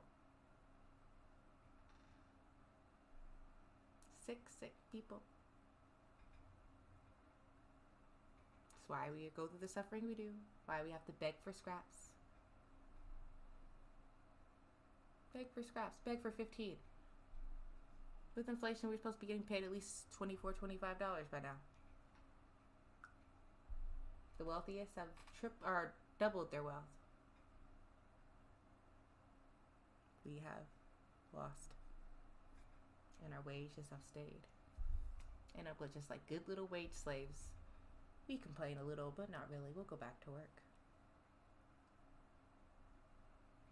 You have to first realize, we as Americans, we've been brainwashed by the system.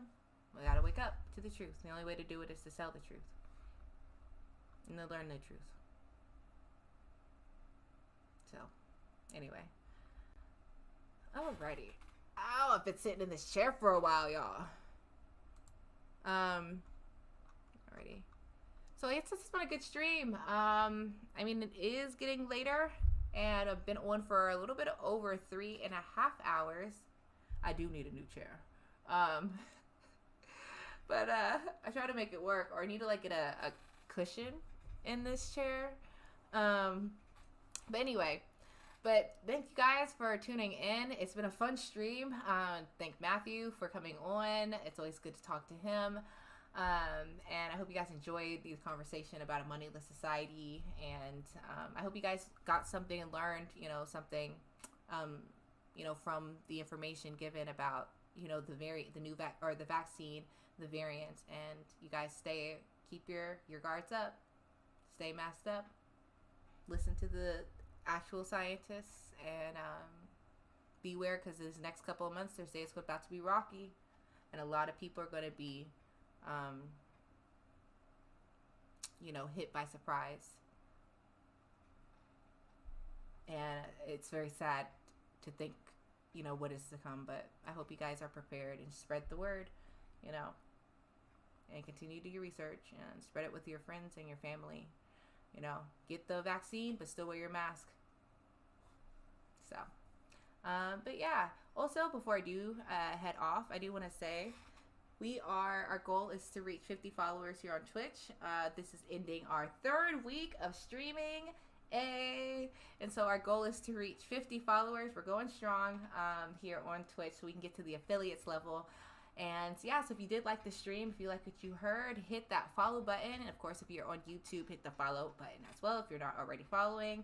And yeah, that way you can be a part of the community. You'll know when we go live. And Yeah.